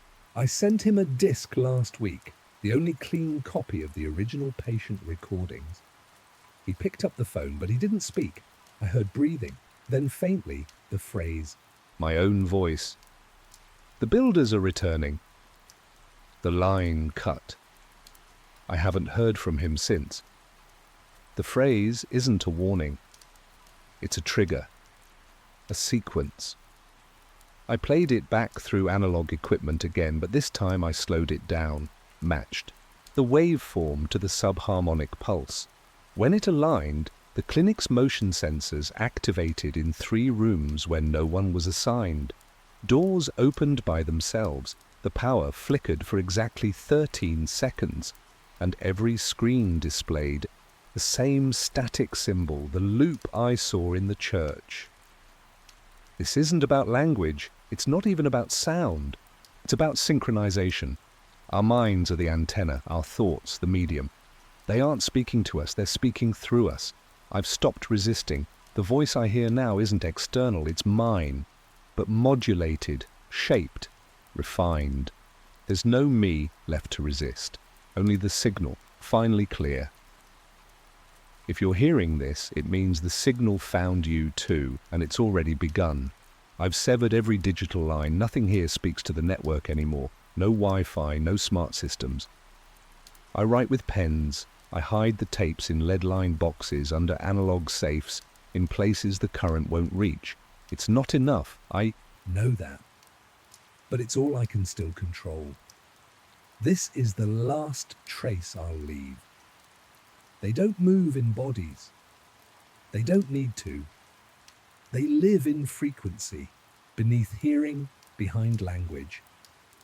They survive in synchrony, in pattern. And once, Enough of us repeat the phrase, the signal becomes self-replicating. It doesn't need a machine. It needs memory, thought, voice. I mailed 5 copies of the original logs. One came back, unopened, marked undeliverable, recipient unknown. 2 were signed for but never acknowledged. 1 disappeared into customs. 1 made it to someone I trusted. He doesn't answer now. His voicemail is just static, with my voice under it. The sleep clinic was never about healing. It was a calibration center, a refinement grid. They weren't treating patients, they were tuning them. And they're still tuning us. The pattern is everywhere now, in dreams, in ambient sound, in signals we don't think to question, traffic noise, fan hum, background music in waiting. rooms. You won't notice it at first. Just a phrase whispered in half sleep. A drawing in your margins. A hesitation when you look in the mirror and feel like you're being watched from the inside. This message is recorded on magnetic tape, buried in static. If you're hearing it, it means I've either failed or you're still outside the loop. Either way, listen carefully. Don't repeat the phrase, not even once. Not even as a joke. Because once you do, it won't be you speaking. It will be them. The numbers are back on the air. Most people fall asleep to silence. I fall asleep to static. It started as a habit. Late nights in a rusting high-rise, the kind with peeling lead paint and elevator buttons that don't light up anymore. I'd sit in my studio apartment, a busted halogen lamp flickering beside the window, tuning across shortwave frequencies, just static and silence, like brushing the edge of some forgotten border. I told myself it was for the quiet. The white noise helped me sleep, but deep down I think I wanted to hear something. Something not meant for me.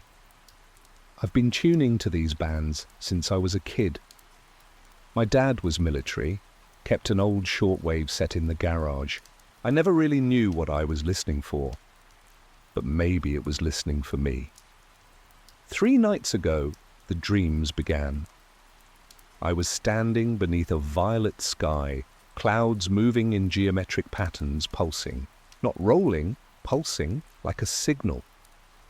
Then came the tone, piercing, rhythmic. It drilled into my skull, not like pain, but like recognition. Morse code without the dots and dashes, just pure intent. I jolted awake in sweat.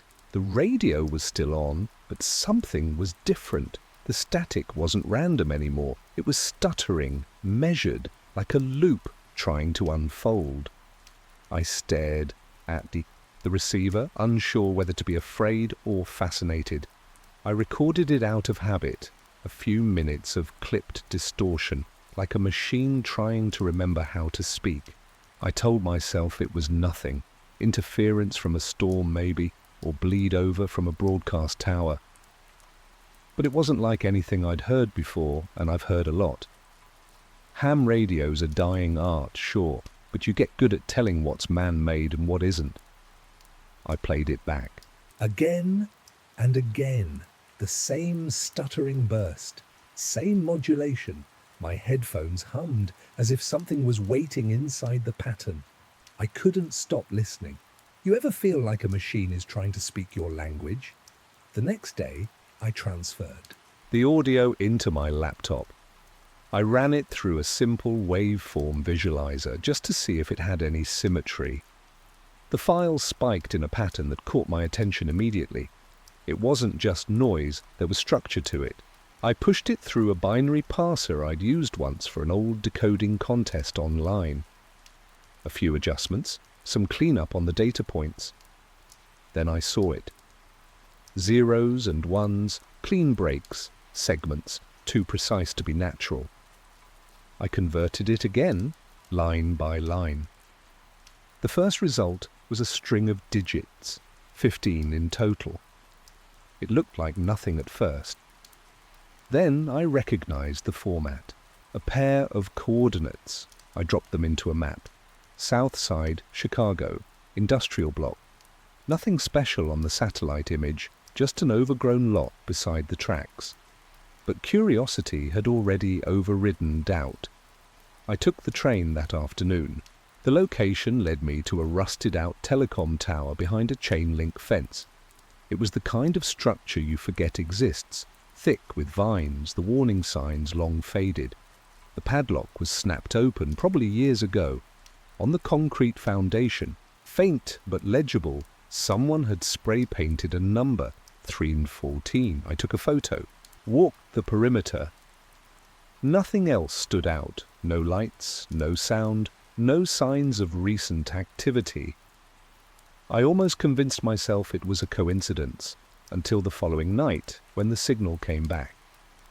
Same rhythm, same tone, but with a different coordinate set. I followed that one too. Different tower, same number at the base, 314. Once is random, twice is a pattern. By the third message, I'd already stopped pretending I didn't believe it.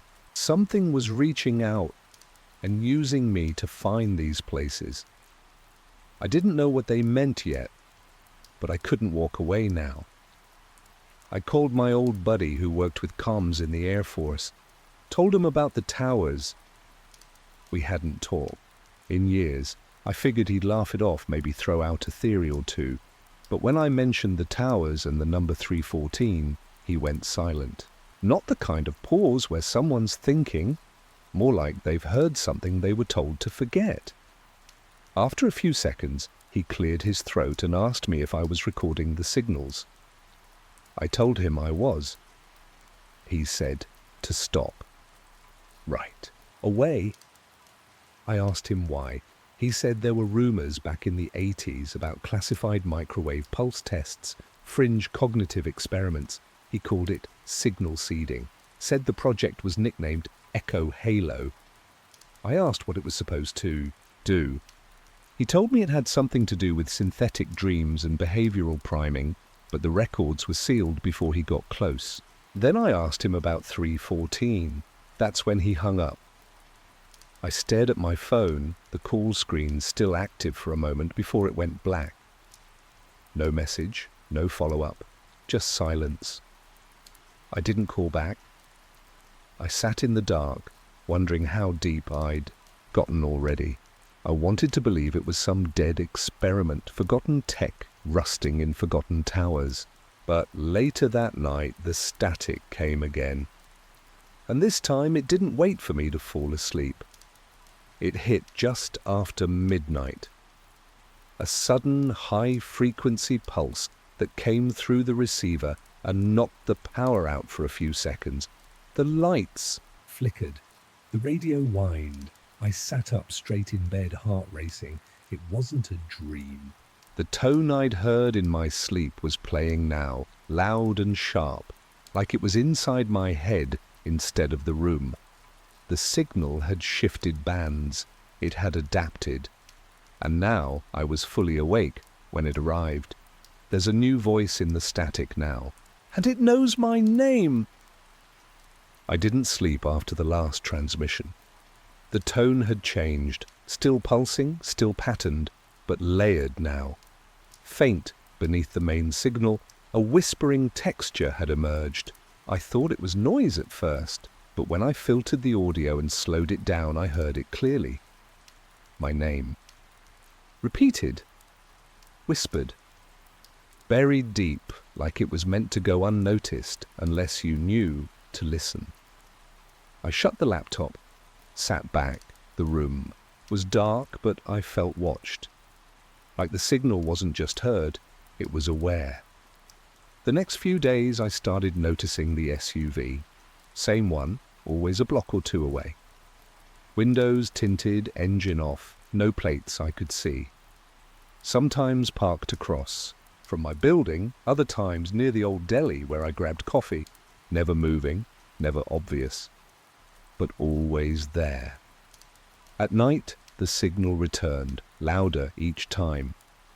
I tried unplugging the radio, but the tone came through other things.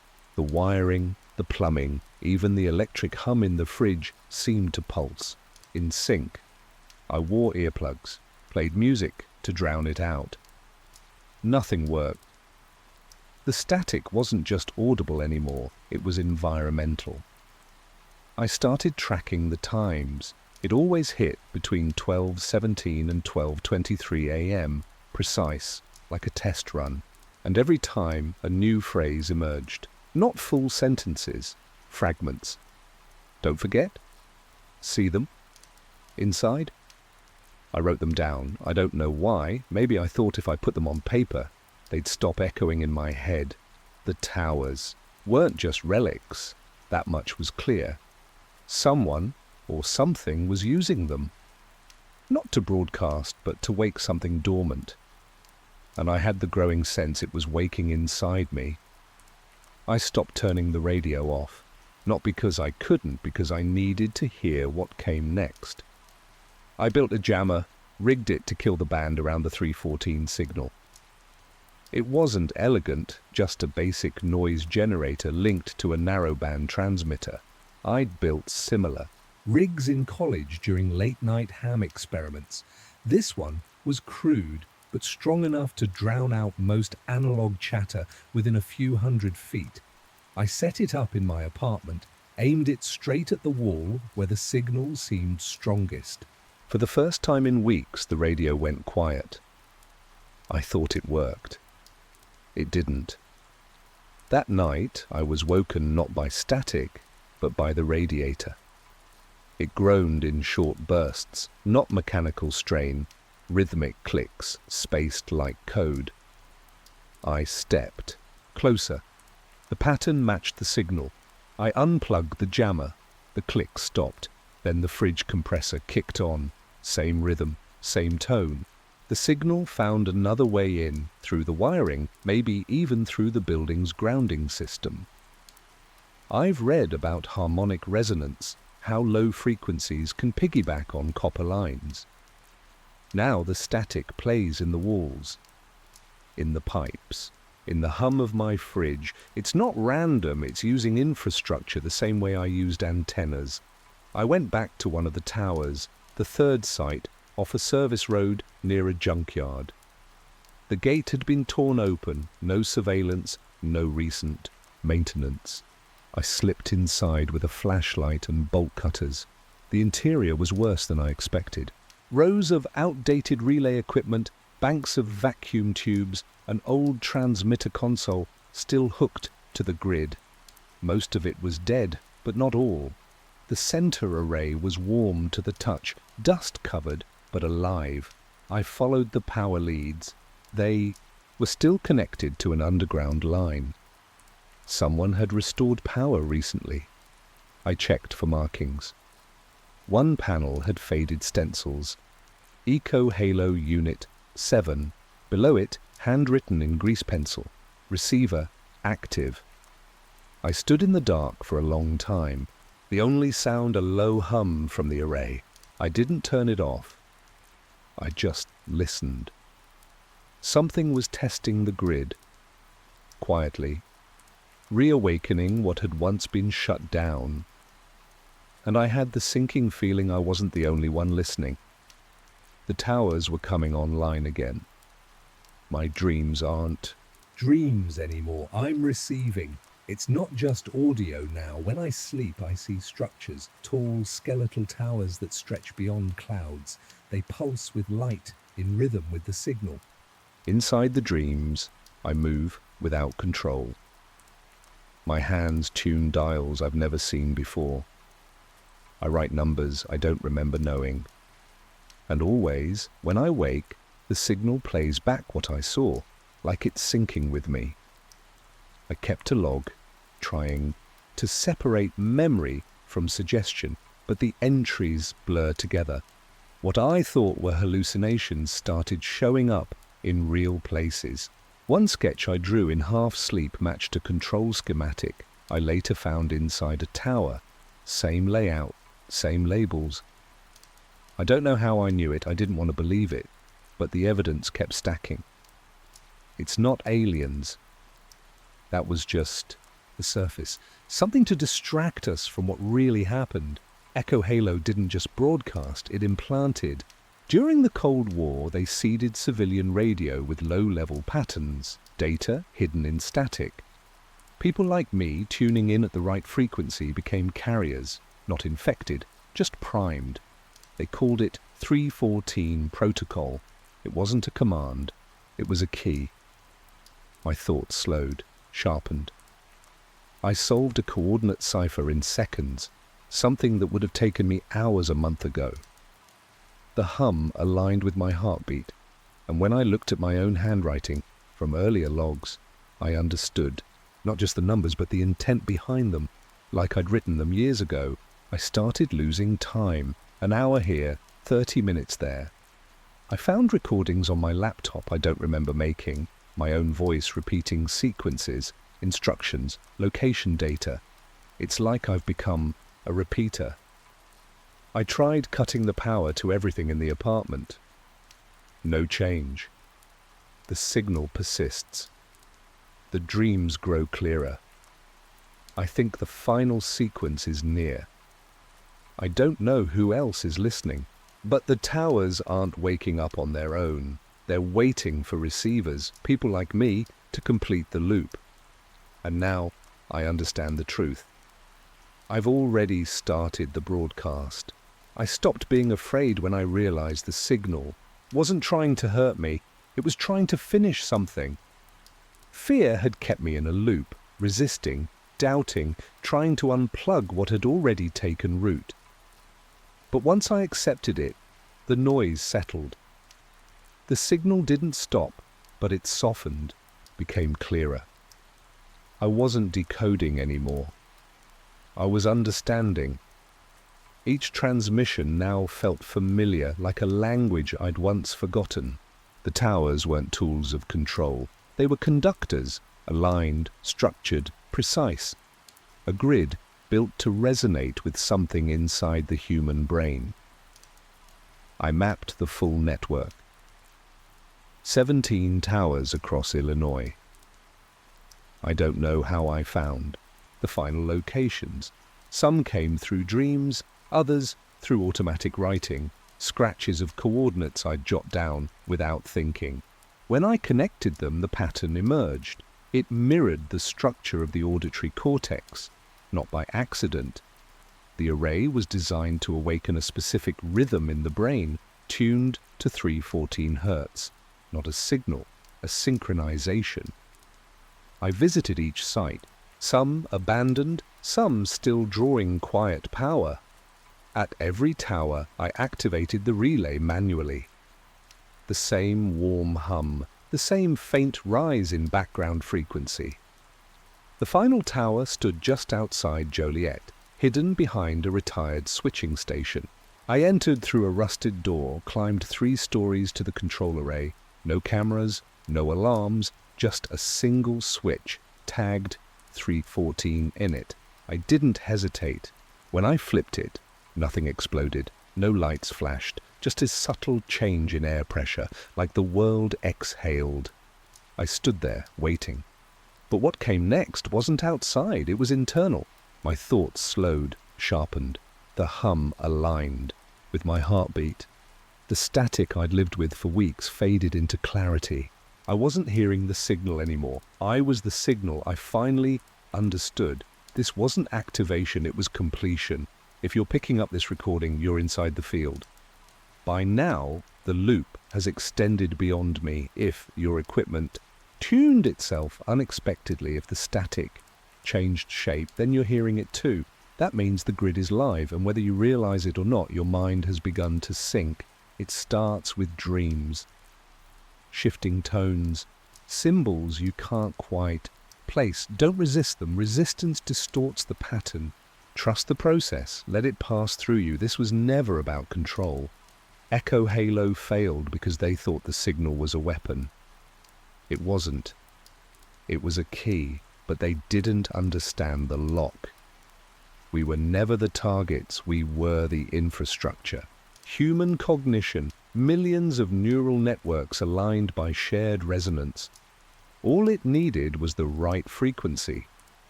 One they accidentally buried, one I found.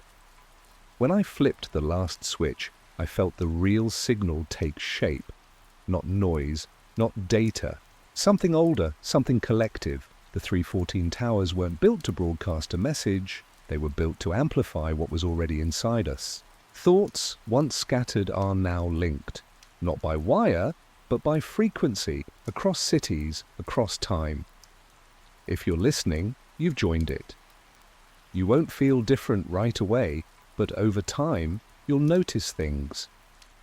Memories that don't belong to you, a pull towards certain places, a voice that finishes your thoughts before you speak.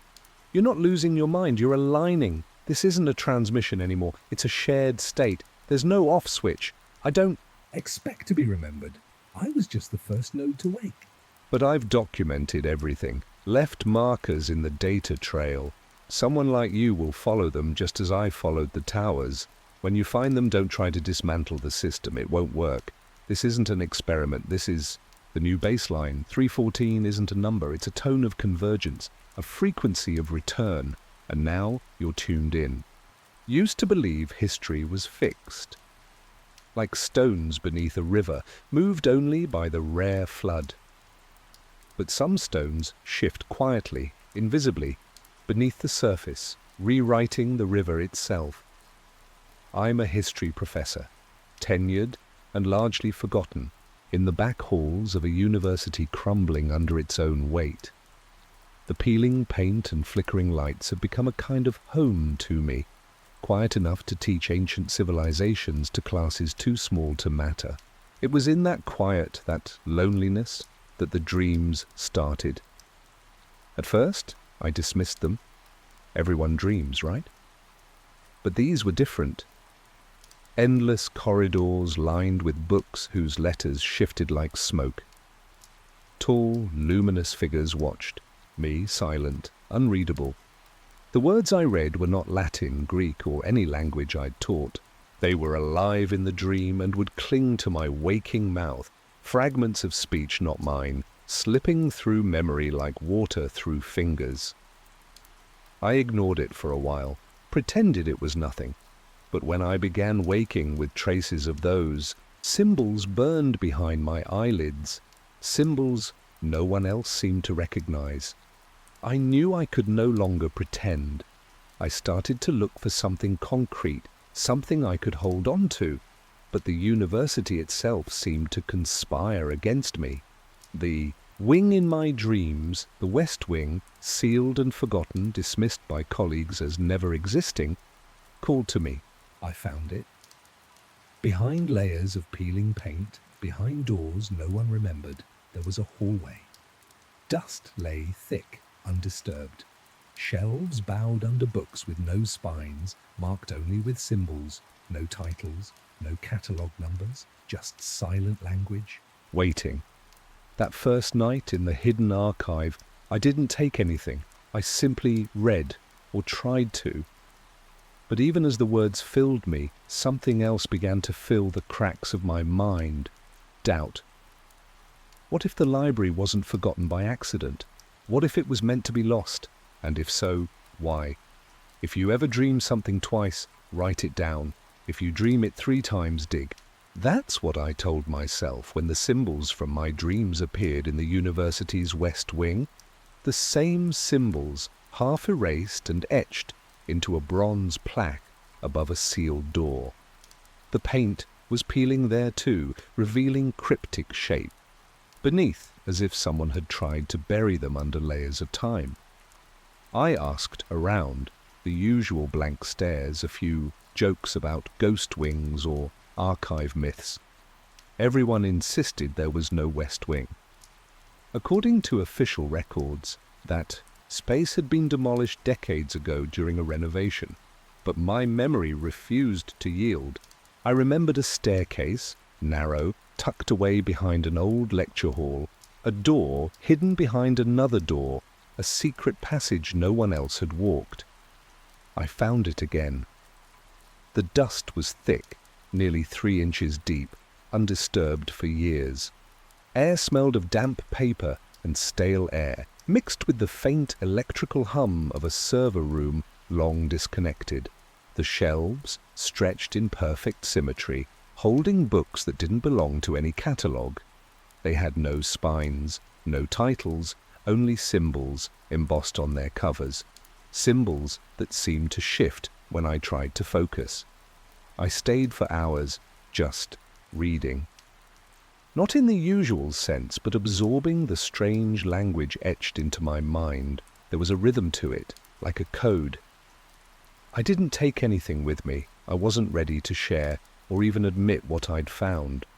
But the library, forgotten by everyone else, was waking up inside me. I started cross-referencing old blueprints and renovation plans, trying to understand why this wing had been erased from memory. The university archives were suspiciously silent. Records were missing or redacted. The patterns I saw hinted at something deliberate, a concealment. The symbols from the books matched designs I found carved faintly into the stonework of the building's foundation.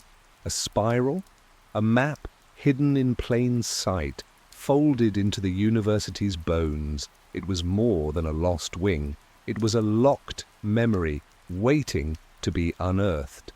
And as I dug deeper, I realized curiosity was no longer a choice. It was an obsession. There's a moment, right before panic, when your brain scrambles to explain everything away. That's when it lies the hardest. The next morning, I returned to the West Wing, expecting to find the hidden archive exactly as I left it. But the shelves were bare. Every book I'd seen the day before had vanished. All except one. An index book, thin and fragile, filled with hundreds of titles I was certain I had seen, but now no longer existed. I felt a sinking weight in my chest as I flipped through it. The titles were familiar, yet impossible to find anywhere else in the university's collection. I went to the dean, hoping for answers. He smiled too comfortably. "We don't keep records of things that don't exist," he said. His tone was dismissive, almost mocking. The feeling I was chasing was slipping through my fingers, as if the university itself was erasing evidence of the wing and its contents. The headaches started soon after, sharp and relentless, pressing behind my eyes, accompanied by voices, whispers, just beyond comprehension. I'd catch phrases from books I never studied, quote passages during lectures that I couldn't explain. My students noticed. Some whispered about my strange behavior. A few dropped out. Only one stayed. Anna, a bright student with the same restless curiosity, claimed she saw the patterns I described. She believed the wing was real. We began meeting. In secret, sharing notes and fragments, but doubt gnawed at me. Was I losing my grip on reality? Or was something, actively rewriting the story of the university and my place in it? The line between memory and illusion blurred. Every attempt to hold on to the truth felt like sand slipping through clenched fists. The archive, the books, Anna, were they real or figments of a mind unraveling under pressure? Still, the symbols haunted me, their meaning just out of reach, their message urgent. The more I questioned, the clearer it became that I was tangled in something far larger than forgotten architecture or missing records, something designed to remain buried. And yet here I was, standing on the edge of a truth no one wanted uncovered. Memory can't be trusted. But what if it's the only evidence you have? After Anna and I connected over the hidden wing and the vanished books, we started mapping what I could still recall, the symbols, the titles, the places each book had once occupied on the shelves. At first, the patterns seemed random, just scattered fragments of forgotten knowledge. Then Anna suggested something I hadn't considered, using the university's old neuroimaging lab to scan our dream states. We were both insomniacs now, haunted by the same visions. She hypothesized that if the symbols and the wing existed somewhere in our minds, they might show up in brain activity. The scans revealed something unexpected. Our dream states carried unique neural signatures, repetitive, almost mechanical, syncing between us like coordinates. When the data was overlaid, a spiral pattern emerged. It looked like a map drawn in the folds of our consciousness. The spiral echoed the shapes I'd seen carved into the university's foundations, the same pattern I had glimpsed in the symbols on the book covers. But to where did it lead? I shared the findings with the department head, hoping for guidance, or at least curiosity. Instead, I was met with a smile that didn't reach his eyes. "You're not well, Professor," he said, his voice too calm, too practiced. That night, my apartment was broken into. Nothing was stolen. Instead, my carefully organized papers were scattered, drawers left open, files rearranged. It was a message, a warning. I was being watched. Every step I took was shadowed by unseen eyes. Anna wanted to keep pushing forward, but fear was settling like a fog. We hid notes under pseudonyms, encrypted recordings, and backups on drives disconnected from any network. I felt myself unraveling. The university, the city outside, even the air I breathed seemed charged with quiet menace. Paranoia seeped into my bones, but the spiral on the scans kept pulling me deeper. It wasn't just a pattern. It was a key. Somewhere beneath the surface lay a secret no one was meant to find, and I had stumbled into its orbit. You start hiding things from yourself. Files under fake names, keys in freezer bags, sanity in fragments. After the break-in, I knew I couldn't trust anyone, not the university, not the city, not even my own mind. I began recording everything, voice notes, paper journals, backups on drives kept offline. Anna and I went back to the university's founding records, hoping to trace the origins of the erased wing. What we found was unsettling.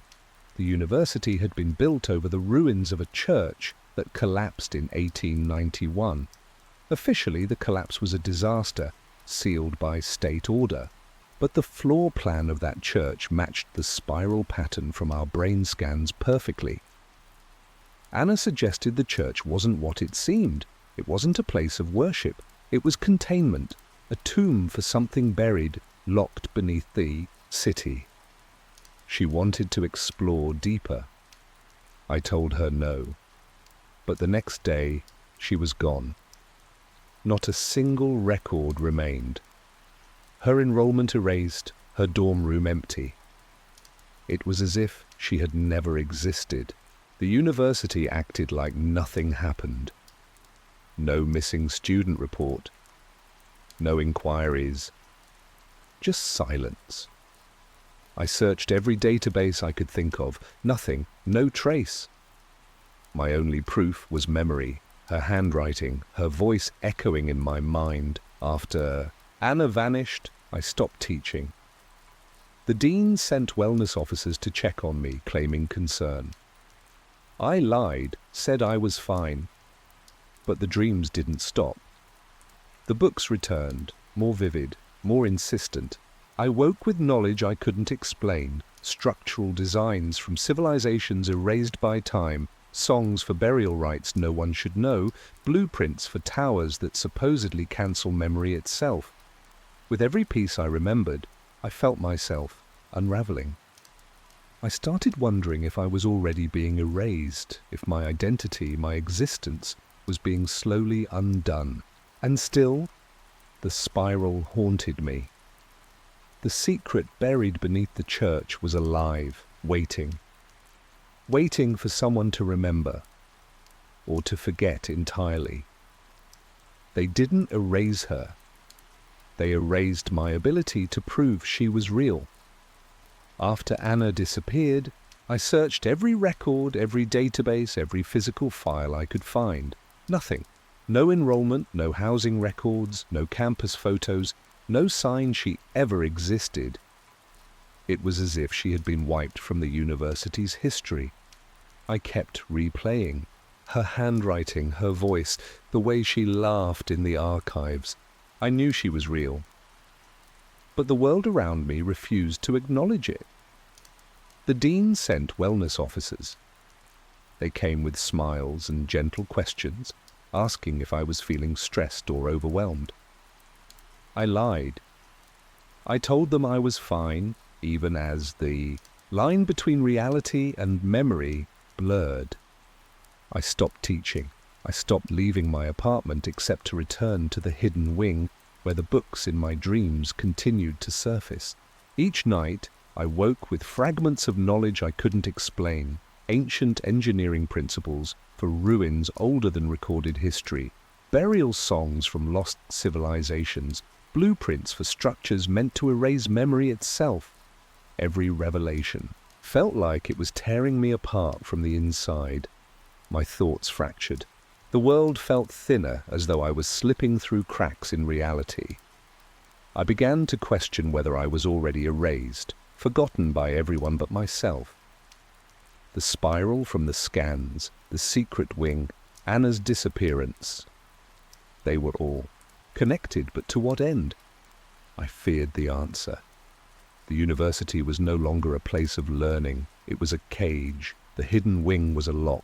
And I was trapped inside a story I didn't choose to be part of, a story that threatened to rewrite not just history, but my very mind. I didn't know how much longer I could hold on before everything inside me collapsed. Some memories aren't yours. Some are planted, others stolen. When I returned to the West Wing one last time, the floor cracked beneath me, revealing a stairwell I'd never dared enter before. The air was colder down there, heavier, almost charged. I descended into a vast chamber, not a place of worship, but a room of function. Walls lined with calcified machines, humming faintly with unseen energy. In the center was a hatch marked with the spiral that had haunted my dreams and scans. It opened without resistance, revealing shelves holding the vanished books, the ones erased from the archives. I sat in a worn chair facing them and realized the truth. These books were not just collections of forgotten knowledge. They were vessels containing consciousness, memories preserved across time and minds long erased. The library was alive in a way no archive should be. The luminous figures from my dreams, the librarians, were caretakers of this hidden civilization, not ghosts, but guardians preserving what had been deliberately buried. The spiral wasn't just a pattern, it was a map of consciousness folded into the architecture of the university, the ruined church above, and now my own mind. I wasn't just unraveling a mystery, I was becoming part of it. The transformation took hold slowly, quietly. I understood then that they would come, not with violence, but with reason, with medication, with soft gloves and cold eyes, to fold me back into the system and silence this knowledge. But if you're listening, it means I have not yet been erased completely. Look closely at your dreams. Find this other spiral. Because the library remembers, and soon it might remember you. If you're hearing this, they haven't found me yet, but they will. The books aren't lost or destroyed. They were relocated into us. People like me, like Anna. We are vessels, living archives for a civilization rewritten and erased by design. The ruins beneath the church, the spiral etched into the university's foundation, the hidden wing, none of it was myth or accident. It was memory, folded into the collective human mind. The librarians were not hallucinations. They were custodians of a secret too dangerous to exist in plain sight. They carry these stories within us. I remember the knowledge, the songs, the designs no one else should know. But with that remembrance comes a price. Soon they will come for me, not with force, but with the soft hands of concern and reason, with drugs and explanations designed to quiet what I've uncovered. If you're listening, it means part of me remains. Look to your dreams. Search for the spiral hidden beneath your thoughts. The library is waking beneath the surface, folded into your mind's architecture. The forgotten is not just history, it is us. And when the library remembers, you will too. Prepare yourself. Because forgetting is no longer an option. I thought it was just a dream, walking through a glowing arch, a strange light pulsing beneath my feet. That image stayed with me even after I woke. Too vivid, too specific. I've had strange dreams before, sure. Chalk it up to too much. Black coffee or cold mountain air. But this one felt different. The arch wasn't made of wood or brick or anything familiar. It was smooth, curved, alien. Light leaked from the seams like breath from a sleeping animal. I saw myself walking through it. No hesitation, no fear, just silence and the feeling of being expected. When I opened my eyes this morning, the sensation hadn't left. It clung to me like fog. I'm Elias, 43. I hike the Icelandic highlands every spring, alone. Not to find myself or any of that nonsense. It's just quiet here. Real. You feel small in a way that makes sense. The rocks don't lie. The glaciers don't care if you exist. It's comforting in its way. And that's why the dream rattled me, because the place I saw in it wasn't just a fantasy. It looked exactly like the ridge I camped beneath last summer. I told myself it was coincidence. Brains do weird things, with memory, stitching familiar scenes into nonsense. But even as I packed my gear, I found myself adding an extra day to the trip, just in case, just to see. There's something about this place, this land, the moss, the stones, the air that hums when it's still. You hear stories, of course. Myths older than Christianity, older than the sagas, people disappearing into the rocks, into thin air. Locals don't talk about it unless you press them. And even then, it's all jokes and shrugs. But every story starts somewhere. And mine started with a dream I couldn't shake. An arch, a light, and the overwhelming certainty that I'd been there before, though I'd never seen anything like it. Not in waking life. At least, I didn't think I had. The dream pulled me back like a secret whisper from the earth itself.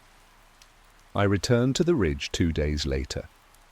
The trail was familiar, but my mind wasn't calm like it usually is out. Here. I moved slower, scanning every shape in the stone, every dip in the moss. I kept expecting something to click, for the dream to lock into place. It didn't. Not right away. The slope was just a slope. The ridgeline was just a line of rock and wind. But then I saw it. A circle of stones half sunken into the ground, some cracked, others missing, but arranged in a clear pattern. An arc, maybe once a ring. I stood above it, breath held, the hairs on my arms rising without wind. The shape was almost perfect, like it had been placed there, not formed. I took a photo, though I didn't know what I was trying to prove to anyone. Else it might look like the remains of a fire pit, maybe a collapsed sheepfold. But it wasn't. There was no blackening, no sign of use. Just stone, quiet and heavy, like it had been waiting to be seen. Later I asked around in town. Most shrugged. One man called it the Circle of Lost, said it was old, older than the Norse ruins scattered across the valleys. Some say it belonged to a vanished people. Others say nothing ever stood there. Just stories, passed down, forgotten. A woman behind the counter at a gas station told me no one should walk near it after dark. I asked why. She looked at me for a moment, then said, "Because some places are still listening." That night, I couldn't sleep. I kept thinking about the dream, about walking through the arch, the feeling of weightlessness, of silence folding in around me. It wasn't just the stones. It was the way they felt, as if I had stepped into a memory that didn't belong to me. I told myself it was just a dream, a coincidence. But in my gut I knew better. The land remembers, and maybe sometimes it remembers us. I spent the next few days trying to put distance between myself and the ridge. I told myself I'd imagined the shape, that the dream had colored my perception, but the image stayed with me. I kept seeing the stones in my mind perfectly arranged, more precise than nature ever is. I tried showing the photo to a few people back in town. No one reacted. Some nodded politely, others changed the subject. One man looked at it for a long time, then handed my phone back without a word. I could feel the gap between what I saw and what they believed growing wider. I reread old notes from previous hikes, journals I hadn't looked at in years. One entry stood out. Dated 5 summers ago, it mentioned a strange feeling near the same ridge. I'd written about a buzzing in my ears and a sense of being watched. I'd dismissed it at the time as altitude or nerves. Now it felt different, like I had touched something I wasn't ready to understand. But I still couldn't say what. Every theory sounded absurd the moment I said it out loud. I began to question my memory. The dream had felt so real, but dreams always do until you describe them. Still, something didn't add up. I hadn't thought about that ridge in years, yet I saw it in perfect detail. The light, the angle, even the smell of the cold moss. It all matched. I started wondering if it was a dream at all, or if it was something else. A fragment of something buried deeper than sleep. One night, I went back to the photo and zoomed in. The stones formed more than a ring. They formed a pattern. I didn't recognize it, but it stirred something in me. A quiet pull I couldn't explain. I tried to let it go. Tried to remind myself I was tired, alone, too far from home.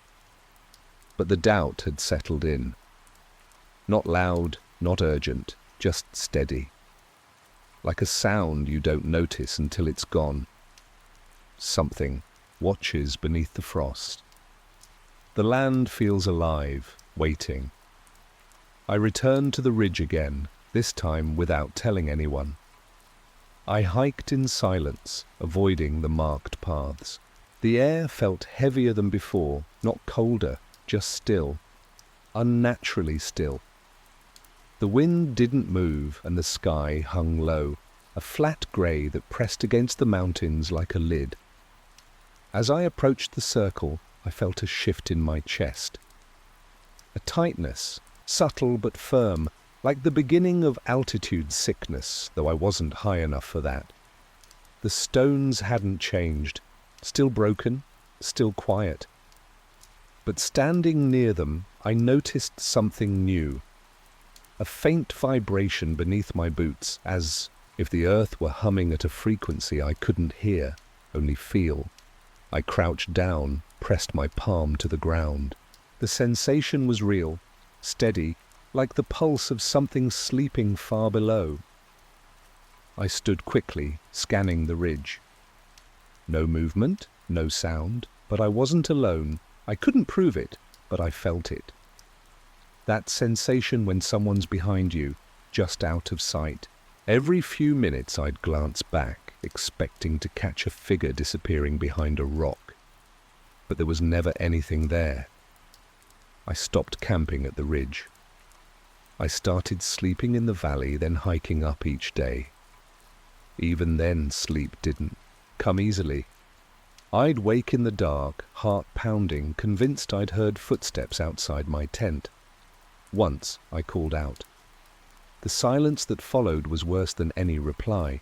It felt like the land had ears, that I was being measured, examined.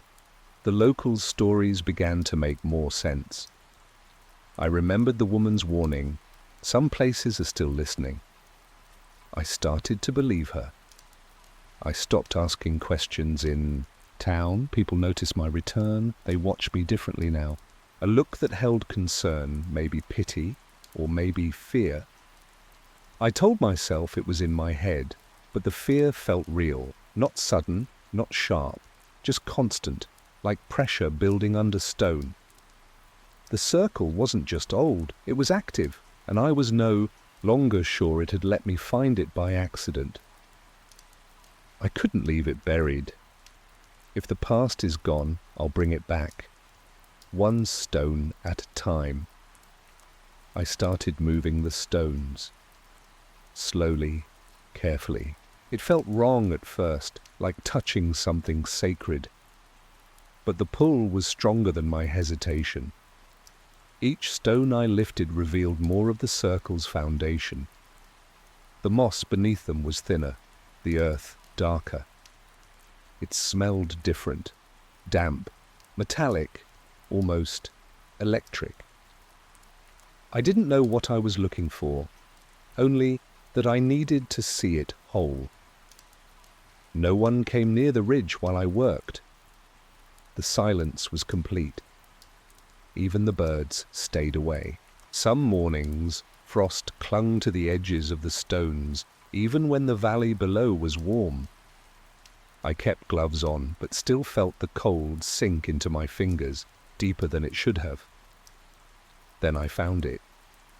Near the center, under a flat piece of granite, there was a depression in the soil.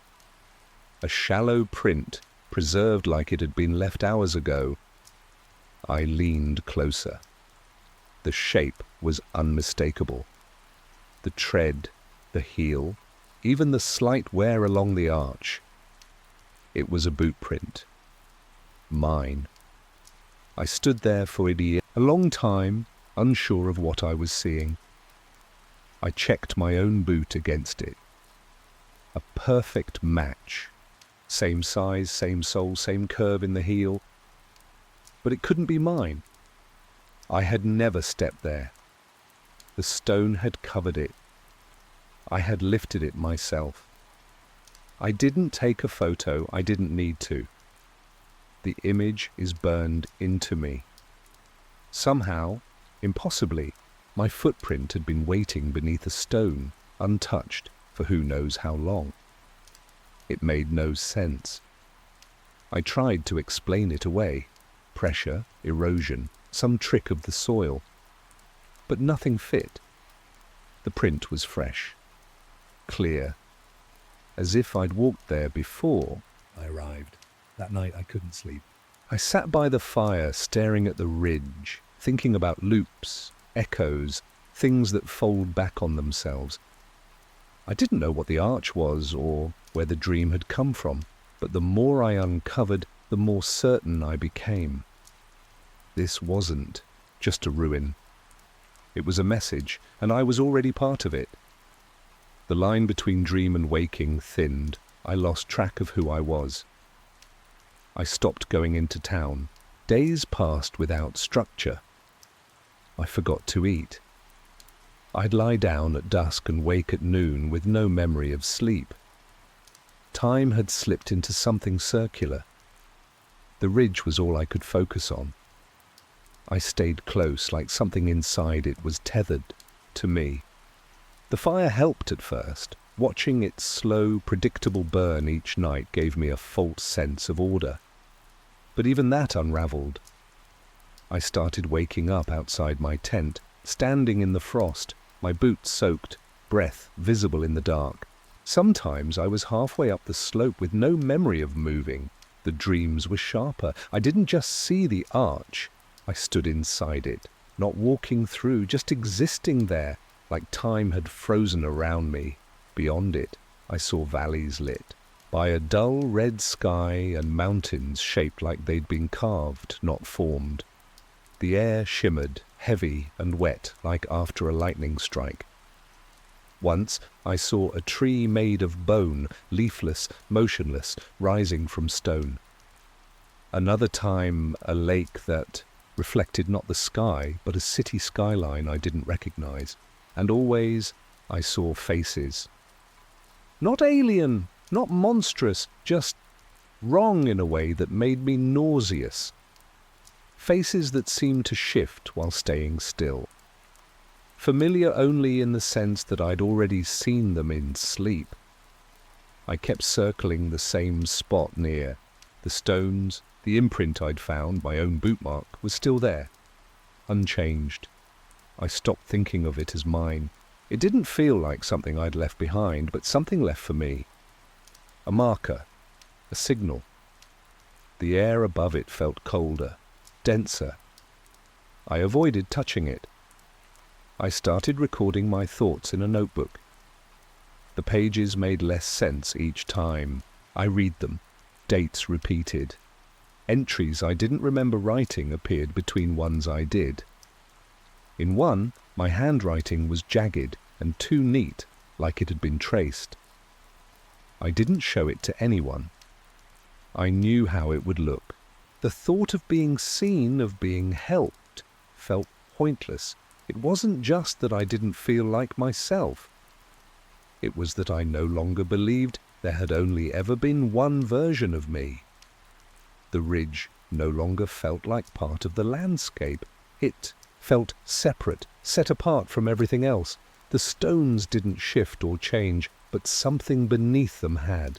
I stood at the center every morning, no longer looking for answers, just standing still, listening. There was a pattern to the silence, a rhythm I couldn't explain but began to expect. At first, I thought it was my own heartbeat echoing off the stone. But the timing was wrong. Too slow, too deep. It wasn't coming from me. I didn't feel cold anymore. I'd wake with frost on my jacket and not notice. I watched ice form in still water while my hands stayed dry.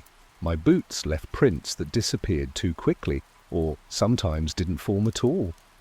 The light here felt off, brighter in the shadows, dimmer in open air. None of it frightened me. I didn't feel lost.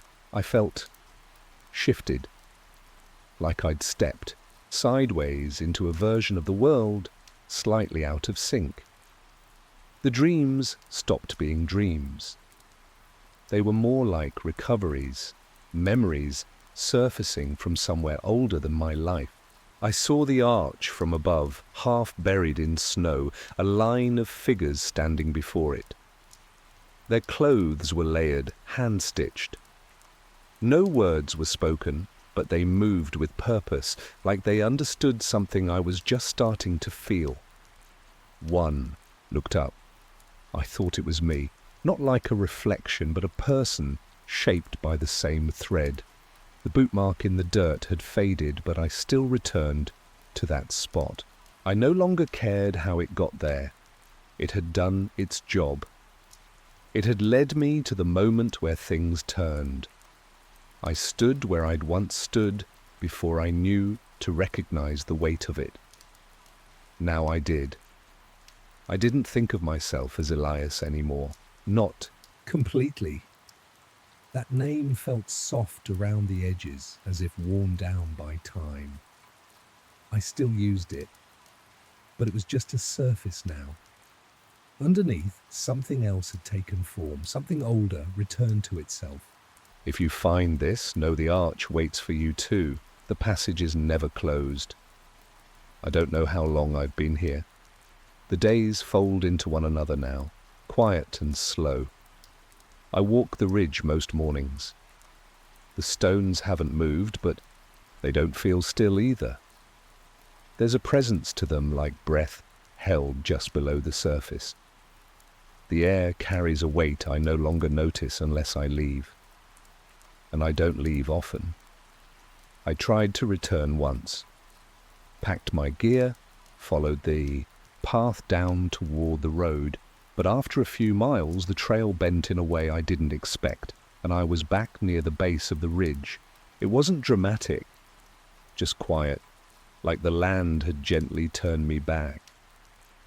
I didn't resist. I understood. The dreams come less frequently now. I don't need them. The things I used to see while sleeping, faces, places, moments, they come to me in waking now, sometimes just an image, sometimes whole stretches of memory. Not mine exactly, but familiar enough to feel like they belong. I've stopped questioning where they come from. They feel older than explanation. I write not to document, but to mark the days. My entries have changed, shorter, simpler. Most are just notes, weather, temperature, what the sky looked like At dusk. I don't write about the arch. I don't need to. It's here. Always here. Not visible now, but I know exactly where it stands. I feel it when I walk near the center of the circle. A shift in air pressure. A quiet hum in my chest. I don't think of this place as ancient or mysterious anymore. It's neither. It's just present, part of the world in a way most things aren't allowed to be. I've come to understand that it wasn't calling me. It was returning something. A memory, maybe. A shape left open, waiting to be filled again. If you're Reading this, it means something brought you here too. Maybe a dream. Maybe a feeling you couldn't name. Trust that. The path may not make sense now, but you'll know when you're close. And when you see the arch, don't be afraid to step. forward. In a town like ours, the future never came. Then one morning, it started drawing itself at my kitchen table. I've lived in this town long enough to know that nothing new ever happens here. The roads wear the same cracks, the cotton fields stretch out like they did 100 years ago, and the radio towers hum a steady, forgotten drone. It's a place where time feels like it's standing still, stuck somewhere between the past and whatever never quite arrives. But that morning, everything shifted. It started with June. She was quiet, always was. You wouldn't notice her unless she wanted you to. She kept to herself mostly, tucked away with a pencil or a notebook. When she turned 16, she didn't blow out candles or make a fuss. She just sat at the kitchen table, pulling out sheets of paper and a pencil. What she began to draw didn't look like the doodles or sketches I'd seen before. These were different. They were precise, complex. Loops and coils, machines that made no sense to me. Parts that weren't in any manual or catalogue. I asked what they were, but she just nodded like she'd heard the question before. I told her they looked cool, maybe just a kind of art. She didn't argue, didn't say more. That night, I heard her whispering in her sleep. Numbers and words I didn't. No, Names that sounded old, like a language fading out of memory. But her voice wasn't scared. It wasn't dreaming. It sounded like she was remembering something, something buried. I didn't understand any of it. I'm just a mechanic. I fix engines, rusted trucks, lawnmowers that won't start. But June, she was drawing a future that didn't belong to this town or maybe even this time. and it was starting to reach into the quiet corners of our lives, like a shadow stirring in a long-forgotten place. That's when I first wondered, who or what was really guiding her hand? We built it out of scrap, and when it turned on, the garage lights flickered like they were afraid. The next day, I took one of June's drawings to my old garage. It was some kind of motor, or at least that's what it looked like to me. But the parts she sketched didn't match anything I'd ever worked on.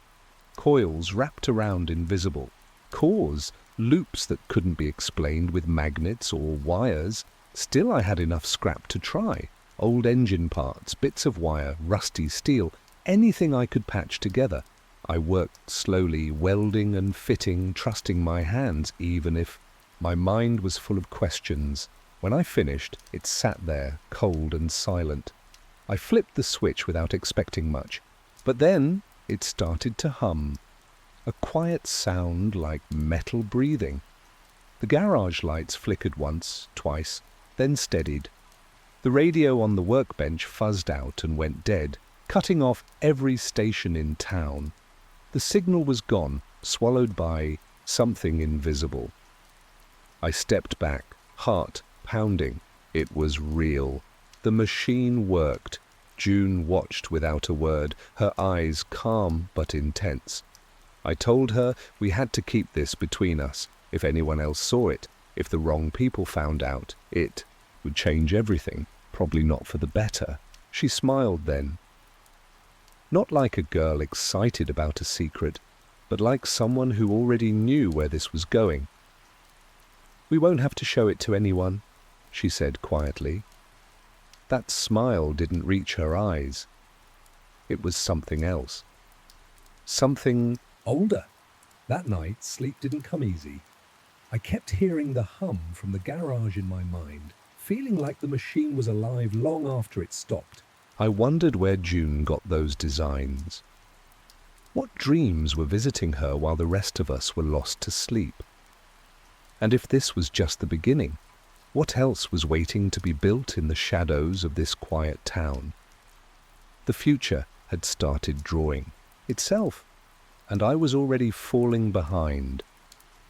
I've fixed engines my whole life. I know what parts are and what they aren't. After that night, I couldn't shake the feeling that June's drawings were something else entirely. I wasn't sure whether to be proud or scared, so I showed one of her blueprints to an old friend, Frank. He used to be an engineer at the power plant nearby before he retired. Smart man, practical. He looked over the sketch quietly, tracing the lines with his finger like it was a puzzle. "This can't be real," he said, after a long pause. He explained that the design used magnetic fields in ways that, as far as physics goes, just didn't add up. It wasn't just unusual, it was impossible by everything he'd learned. Frank laughed it off at first, calling it some kind of joke or a fever dream. But there was a tightness in his jaw I hadn't seen before. Then, 2 hours later, Frank called me drunk. His voice was shaky, quieter than usual. He said the design reminded him of something he'd once seen in a classified archive during his time at the plant.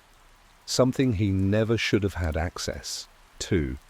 He called it pre-modern but too advanced, like it came from nowhere on any timeline. He didn't explain more, said it was better if I didn't ask. The next day, Frank was gone, packed up and left town without a word.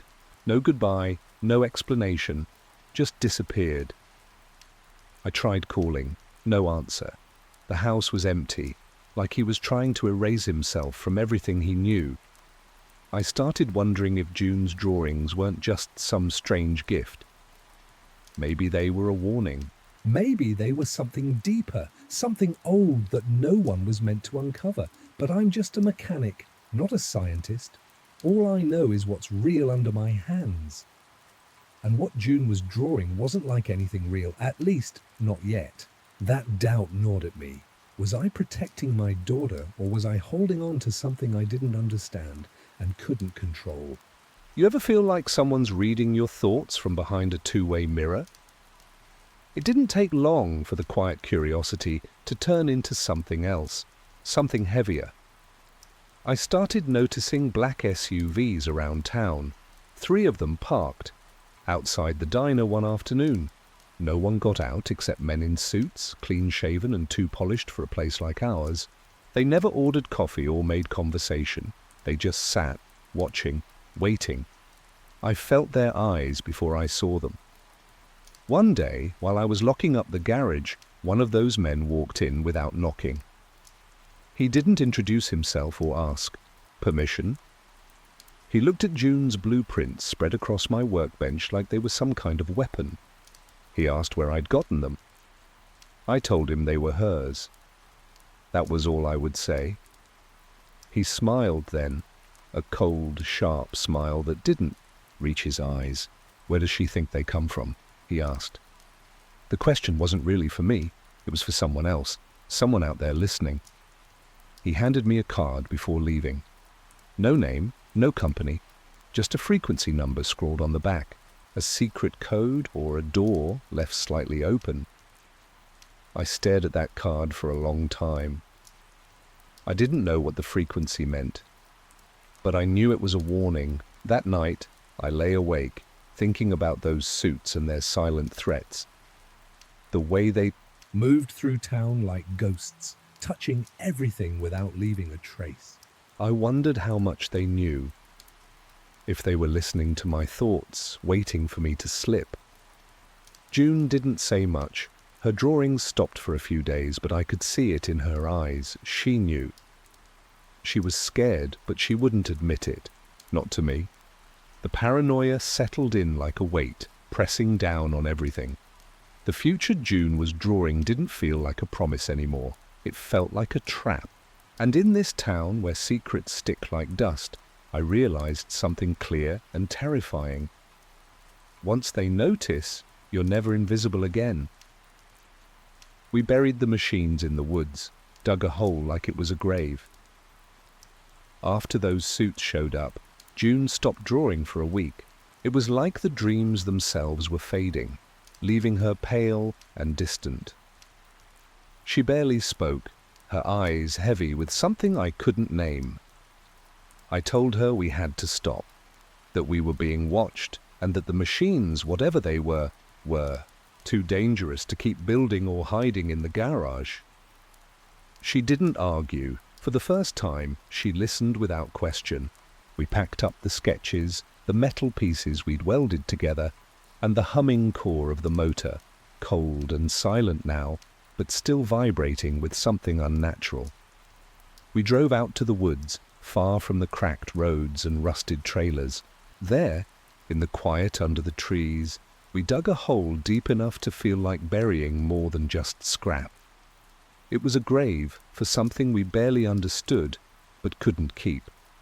That night, I sat alone on the porch, watching the stars blink through the canopy. The power went out in half the county. No warning, no storm. Just darkness swallowing the lights like a switch had been flipped. The radio buzzed with static, then silence. I thought burying the machine would stop whatever it was doing. I was wrong. It was still on. June stayed quiet, as if the dreams had left her, but I could see the struggle behind her eyes. She was holding on to something beyond this town, beyond me. And even though we tried to resist, the pull of those impossible machines hadn't loosened.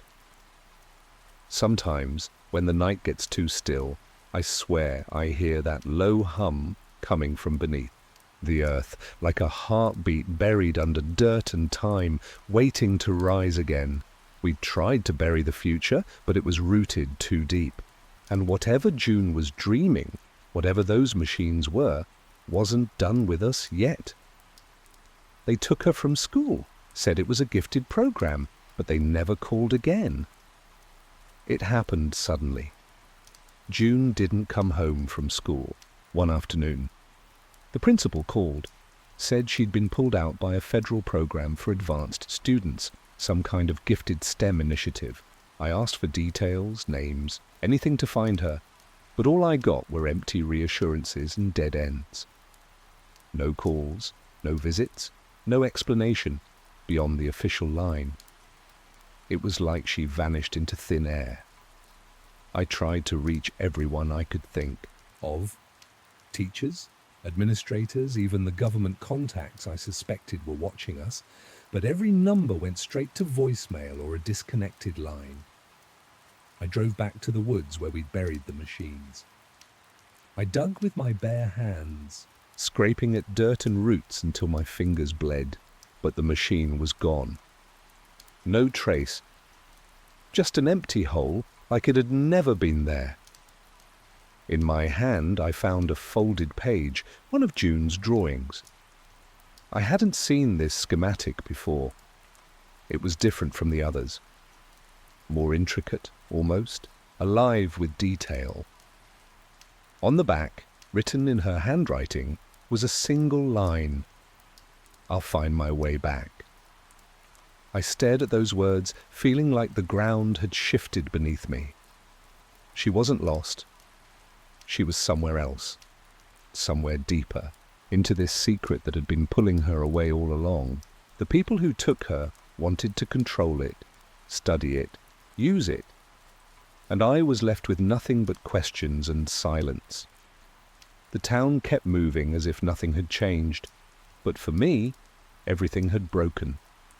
I was alone, chasing shadows and whispers, trying to hold on to whatever pieces of June I could find. I don't know where she is. I don't know if I'll ever see her again. But I know one thing. She's out there, somewhere, caught between the future she dreamed and the forces trying to rewrite what's possible. And I'm running out of time. Since June disappeared, I've kept the card the man left behind. The one with the frequency number scrawled on it. Every night I tune into that frequency, hoping for a sign, a crack in the static. Most of the time, it's just white noise, buzzing, hissing, nothing more. But sometimes, beneath the static, I catch patterns, breathing, Morse code, pulses that seem too deliberate to be random. It's like a ghost signal, faint but alive, calling out in the dark.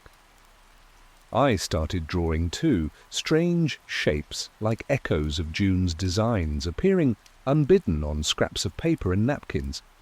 At first, I thought I was losing my mind, but the drawings feel familiar, like pieces of a puzzle I didn't know I was meant to solve. I don't understand them, but they pull me deeper, closer to whatever June was reaching for. Sometimes, when I listen closely, I swear I hear her voice in the hum, calling out through the noise. It's faint and fractured, but it's there.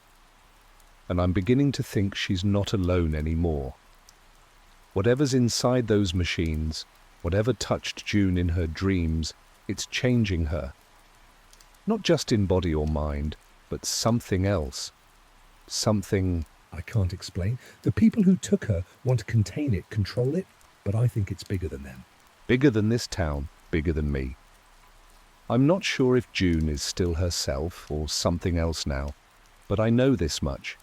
She's part of something that's waking up, something that's been buried for a long time and is coming back. And if she's dreaming in blue and silver, maybe that means she's trying to reach out, trying to tell us something we've forgotten. I don't know what comes next, but I'm listening. And I'm waiting. Yesterday, I found a letter inside the mailbox. No stamp, no return address, just one word written in clean, slanted handwriting. Tartaria. I didn't know what it meant. Looked it up later. No official history. Nothing you'd find in a textbook. Just whispers of ruins that don't match their time, machines that never rusted, cities that vanished without a war. People call it a myth, but it felt familiar. The shapes, the systems, the silence around it, like the machines June used to draw. I thought back to what Frank said, how some designs look like they come from nowhere. Maybe he was wrong about that. Maybe they come from somewhere that was erased. I keep the letter in the glove box now. I don't show it to anyone. Don't tell anyone what I think it means. I just drive the back road some nights, no direction, radio off. And when I stop the truck and turn everything quiet, I tune in to the frequency from that blank card. Static mostly, but sometimes it stutters like something trying to break through, a pulse, a breath. Once, I swear I heard her voice, not words, just a sound I recognized. I still catch myself drawing, not as often, not like June, just when. I'm too tired to sleep and the quiet gets too deep. The shapes come back, like echoes I can't explain. They don't feel like ideas, they feel like reminders. Blue and silver like cold light on steel. I don't know what they buried. I don't know why they took her, but I think they were afraid, not of what she might build, but of what she might remember. She's not lost. She's somewhere deeper than this, somewhere quieter. And if she's dreaming still, then she's closer than they want us to believe. And if you ever find yourself drawing things you've never seen before, don't ignore it. It's not imagination. It's a memory.